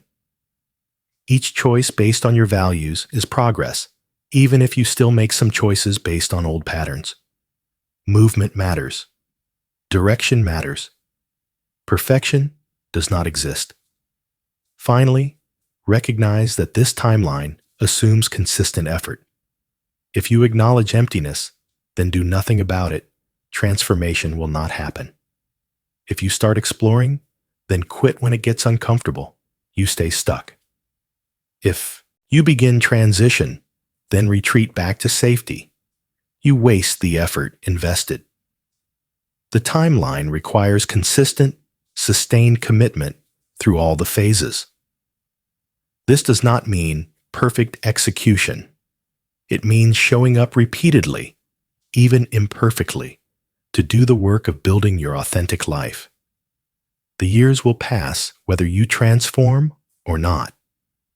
5 years from now, you will either be living more authentically or you will be 5 years deeper into emptiness. The choice is not whether to invest time. The time will be spent regardless. The choice is what you invest the time in. Continued performance of success while feeling empty, or transformation toward authentic fulfillment. The transformation timeline is long, but living your entire life in emptiness is longer. Start now. Be patient with the process. Trust the timeline. Stay the course. The fulfillment you seek is not a destination you arrive at. It is a life you build, choice by choice, day by day, year by year. Chapter 13. The resistance you will face. As you move from emptiness toward fulfillment by building your authentic life, you will face resistance. Understanding the forms this resistance takes helps you recognize and navigate it rather than being derailed by it. The first source of resistance is internal. Your mind will resist change even when change is necessary, because change feels dangerous. The known, even when miserable, feels safer than the unknown. Your mind will generate fear, doubt, and rationalization to keep you in the familiar emptiness. It is not that bad. You are being unrealistic. You should just be grateful. Who are you to want more? These internal voices are not truth. They are fear masquerading as wisdom. Recognizing them as resistance helps you move forward despite them. Another internal resistance is identity protection. If your entire identity is built on being the successful achiever, changing paths threatens that identity. Your mind will resist anything that undermines your achieved identity, even when that identity is making you miserable. You cannot fail if you stay on the path you have been on, your mind argues. But you are already failing. You are succeeding at the wrong life, which is the ultimate failure. Identity must evolve for transformation to happen. Protecting outdated identity guarantees continued emptiness. Imposter syndrome is a particular form of internal resistance. As you move toward authentic living, you might feel like a fraud. Who are you to change paths? Who are you to want something different? Who are you to prioritize your fulfillment? These questions feel like truth, but are actually internalized judgments from the external validation system you are trying to leave behind. You are not an imposter for wanting your own life. You are an imposter when living someone else's life convincingly. The second source of resistance is relational. People in your life who benefited from your self-abandonment will resist your transformation. They liked you better when you always accommodated them. They preferred you when you lived according to their expectations. Your change threatens their comfort, so they will resist through guilt, manipulation, disappointment, anger, or withdrawal. This is their problem, not yours. But it will feel like your problem because their resistance will target your vulnerabilities. They know exactly what to say to make you doubt yourself because they know you well. Recognizing their resistance as their discomfort rather than your wrongness helps you stay the course. Some relational resistance comes from genuine concern. People who love you might worry that you are making mistakes, throwing away security, being irresponsible. This resistance feels different from manipulation, but is equally challenging because you value these people's opinions. The key is recognizing that their concern, while genuine, is based on their values and fears, not yours. They are worried about what they would lose in your situation, but you are not them. What feels risky to them might be essential to you. Thank them for caring while maintaining your course. The third source of resistance is cultural. You live in a culture that values the success script. When you deviate from it, you will encounter judgment, confusion, and dismissal. Why would you leave that job? Why would you give up that income? Why would you make your life harder? These questions come from people deeply embedded in the script who cannot imagine why anyone would choose differently. Their incomprehension is not evidence you are wrong. It is evidence of how deeply the programming runs. Not everyone can understand your choice. That is okay. You are not making your choices to be understood. You are making them to be fulfilled. Social media amplifies cultural resistance because your feed is full of people performing success according to the script. When you change paths, you lose the easy wins. Your achievements might not photograph well. Your progress might not fit into humble brag posts. This can feel like you are falling behind or failing when actually you are succeeding at a different game. Remember that you are not seeing their reality. You are seeing their performance, and you are no longer playing the performance game. So comparison is meaningless. The fourth source of resistance is practical. Real constraints exist.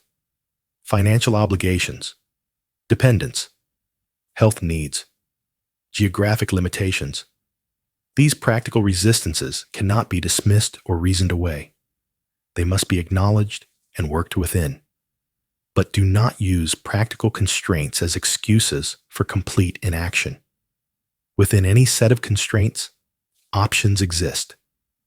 The question is not, can I immediately create my ideal life? Which is usually no. The question is, what movement toward authenticity is possible within my actual constraints, which usually has answers. Practical resistance also includes the effort required for change. Transformation is hard work. It requires sustained attention, difficult decisions, uncomfortable conversations, and consistent effort over years. When you are tired, busy, or overwhelmed, this effort feels impossible. The resistance shows up as I do not have time. I will start later. This is too hard right now. But later never comes. Perfect conditions never arrive.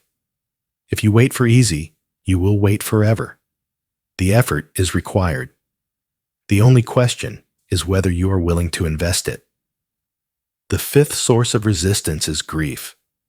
As you change, you grieve what you are leaving behind. Even when what you are leaving makes you miserable, leaving it still creates loss. Loss of the life you built. Loss of the identity you performed. Loss of relationships that cannot adapt. Loss of the fantasy that the script would eventually work. This grief creates resistance because staying hurts, but leaving also hurts. The difference is that staying hurts forever while leaving hurts temporarily. But in the moment of grief, staying can feel easier because at least it is familiar pain. Navigating resistance requires recognizing it, not eliminating it. Resistance will not disappear. It will be there throughout your transformation. The goal is not to make it go away, but to act despite it. You feel the fear and move forward anyway. You hear the doubt and choose trust instead. You notice the resistance and do the thing that is resisted. This is courage. Not the absence of resistance, but action despite resistance. Build practices that help you move through resistance.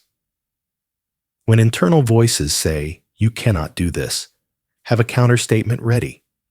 When others guilt you, have boundaries prepared.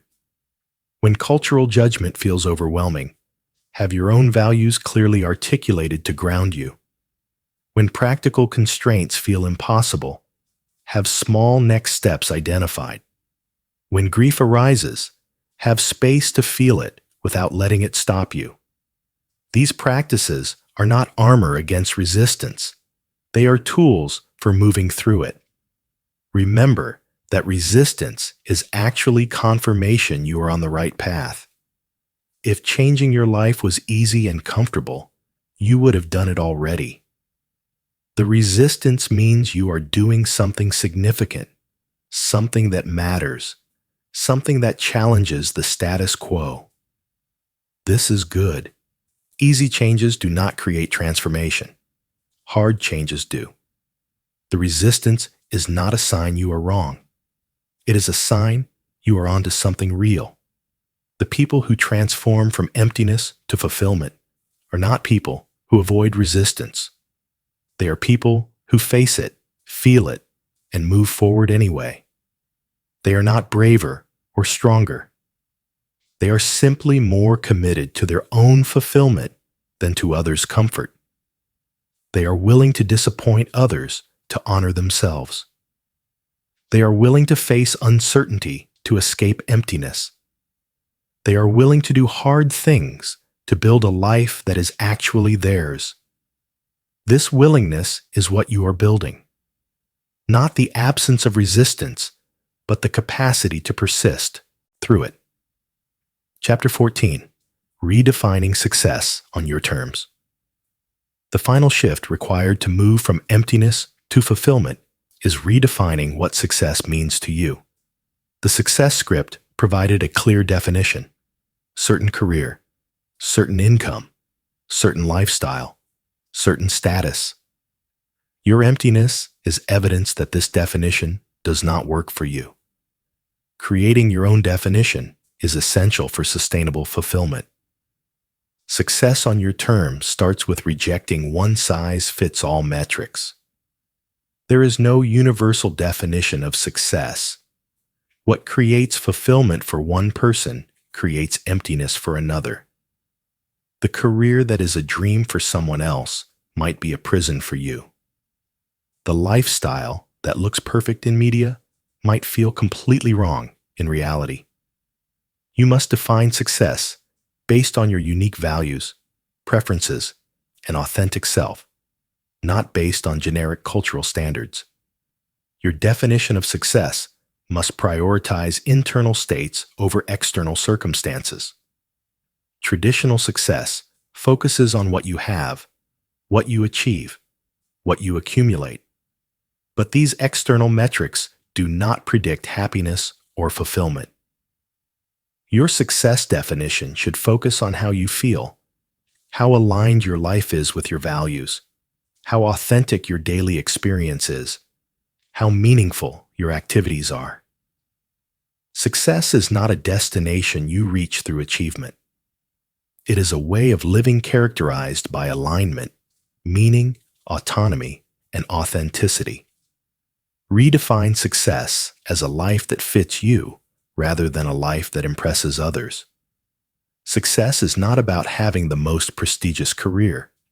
It is about doing work that utilizes your authentic strengths and interests. Success is not about having the biggest house. It is about living in a space that feels like home.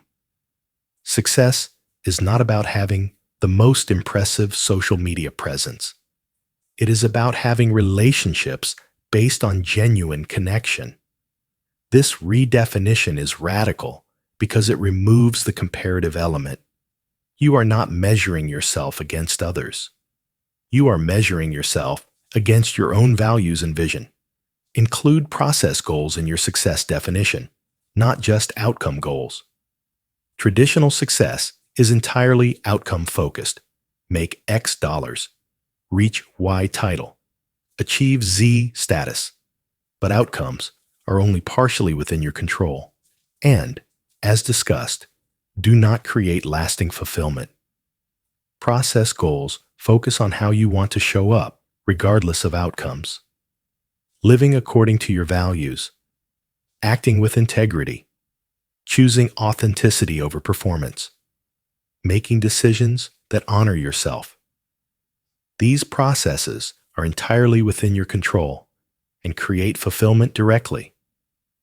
Your success definition must include sustainability.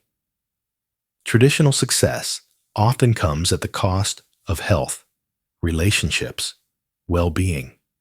People sacrifice everything for achievement, then discover the achievement is not worth what they sacrificed.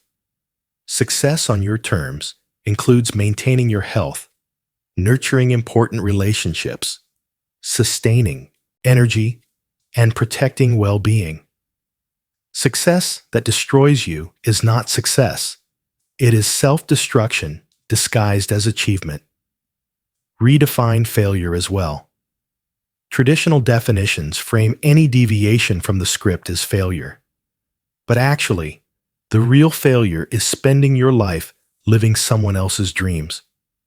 Trying something authentic and discovering it is not right is not failure.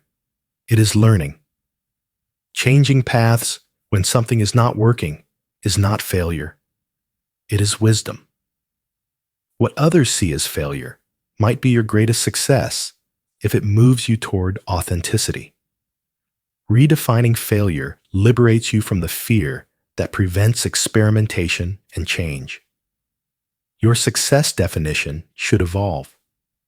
What success means to you at 30 might differ from what it means at 50. Your values might shift. Your circumstances might change. Your understanding of yourself might deepen.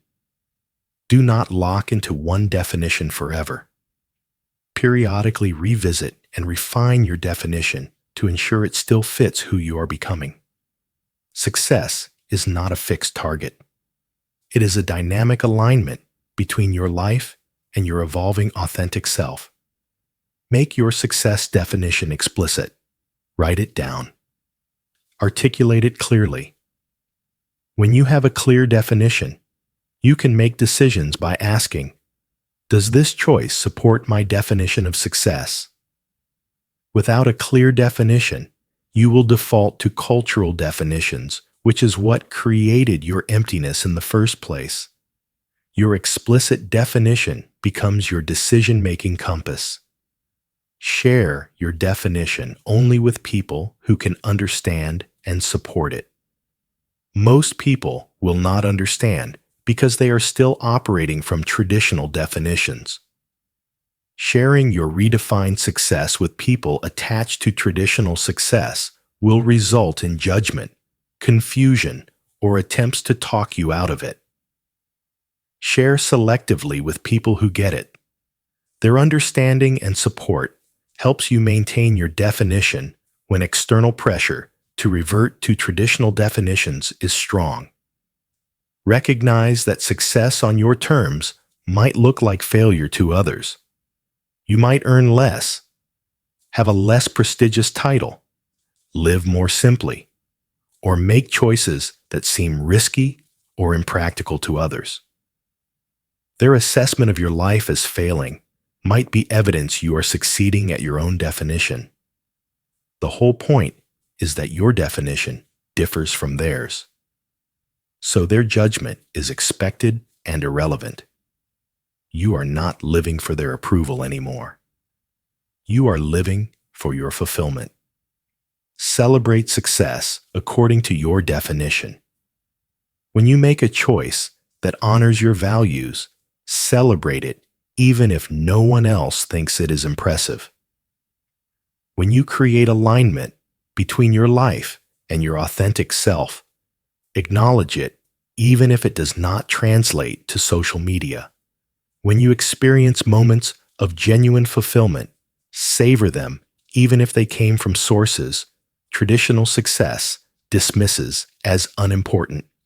Your celebration reinforces your definition and reminds you why you redefined success in the first place. Understand that redefining success does not mean abandoning ambition.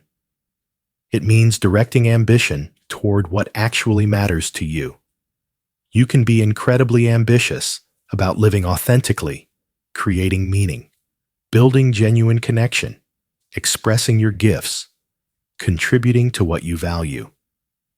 This is ambition in service of fulfillment, rather than ambition in service of image. It might work harder than traditional ambition because you are pursuing something real rather than something externally validated. But the work feels different. It feels like expression rather than performance, like choice rather than obligation, like yours rather than theirs. The emptiness you feel comes from succeeding according to someone else's definition. The fulfillment you seek comes from succeeding according to yours. Redefining success is not about lowering standards or settling for less. It is about raising the standard to include what actually matters: internal alignment, authentic expression, genuine meaning, real connection, and lowering the importance of what does not matter: external validation, comparative status, performative achievement. This shift in definition is the shift from emptiness to fulfillment, from doing everything right to doing what is right for you, from succeeding at someone else's life to succeeding at your own. Chapter 15. Your Fulfilled Life. You have now explored every dimension of why you feel empty despite doing everything right, and how to transform from emptiness to fulfillment. The final piece is envisioning what life looks like on the other side of transformation. What does a fulfilled life actually feel like for someone who has moved from external success to authentic living? A fulfilled life feels aligned. Your daily activities reflect your authentic values. Your work utilizes your genuine strengths and interests. Your relationships are based on your real self rather than performed self. Your choices honor who you actually are rather than who you think you should be. This alignment creates a deep sense of rightness, not perfection, not absence of challenges, but a fundamental sense that you are living your life rather than someone else's script. A fulfilled life includes meaningful struggle. You are not comfortable all the time. You face challenges, uncertainties, failures. But the struggles are yours. You are working through difficulties that matter to you, pursuing goals that reflect your values, navigating challenges in service of your authentic vision. This meaningful struggle is satisfying in ways that effortless achievement of others' goals never was. You would rather struggle at what matters than coast at what does not. A fulfilled life contains presence. You are actually experiencing your life rather than constantly preparing for the future or performing for others. You notice your experience. You savor moments of joy. You feel your feelings fully. You are here in your life rather than mentally elsewhere, planning, worrying, or performing. This presence allows you to actually receive the benefits of the life you are building, rather than perpetually deferring enjoyment to some future point. A fulfilled life includes genuine connection. You have relationships where people know your actual self. You can be authentic without fear of judgment or withdrawal of love. You experience real intimacy based on truth, rather than surface pleasantness based on performance. These relationships nourish you rather than drain you. Connection becomes a source of energy rather than another performance arena. A fulfilled life has meaning that is yours. Your activities connect to values you chose, not values you adopted. Your contributions reflect what you care about rather than what impresses others. Your daily efforts serve purposes that matter to you. This meaning does not need to be grandiose. Small daily alignment with your values creates more meaning than grand achievements in service of someone else's agenda. A fulfilled life includes autonomy. You feel like the author of your own choices. You might still have obligations and constraints, but within them, you are exercising agency rather than just complying with expectations. You are directing your life according to your internal compass rather than external demands. This autonomy creates a sense of freedom even within real limitations. A fulfilled life contains growth. You are developing, evolving, discovering new capacities. This growth is not about becoming someone else. It is about becoming more fully yourself, discovering aspects of your authentic self that were buried, developing capacities that serve your values, evolving in directions that feel like unfolding rather than contorting. A fulfilled life includes joy, not constant happiness, which is unrealistic, but regular experiences of genuine joy from activities, people, and moments that authentically resonate with you. This joy is not dependent on impressive achievements or external validation. It comes from alignment, authenticity, connection, meaning, and presence. It is quieter than performance highs, but deeper and more sustainable. A fulfilled life has self-respect. You respect yourself because you honor your values, keep commitments to yourself, and live with integrity. This self-respect is not based on being perfect or impressive. It is based on being authentic and aligned. You can look at yourself in the mirror and feel good about who you see, not because you have achieved everything you hope to achieve, but because you are becoming who you actually are. A fulfilled life includes acceptance. You accept that you are human, imperfect, limited. You accept that not everyone will understand or approve of your choices. You accept that life includes difficulty, uncertainty, and loss.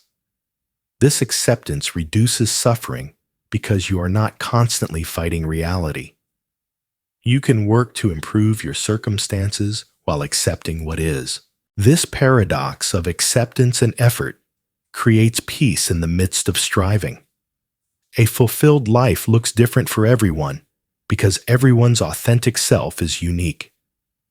Your fulfilled life might include elements that others would find boring, overwhelming, impractical, or strange. Their fulfilled lives might include elements that would make you miserable. This is not a problem. This is exactly how it should be. The whole point is that fulfillment is personal, not universal. Your fulfilled life must fit you, not fit their image of what a good life looks like. The transition from empty success to fulfilled authenticity is not easy. It requires courage, persistence, patience, and faith that the transformation is possible. But it is possible. People do this. People leave impressive careers to pursue meaningful work. People reconstruct relationships to be based on authenticity. People redefine success to match their values. People move from performance to presence. People transform from living for others to living for themselves. You can be one of these people. The emptiness you feel is not permanent. It is not your destiny. It is not evidence you are broken or ungrateful.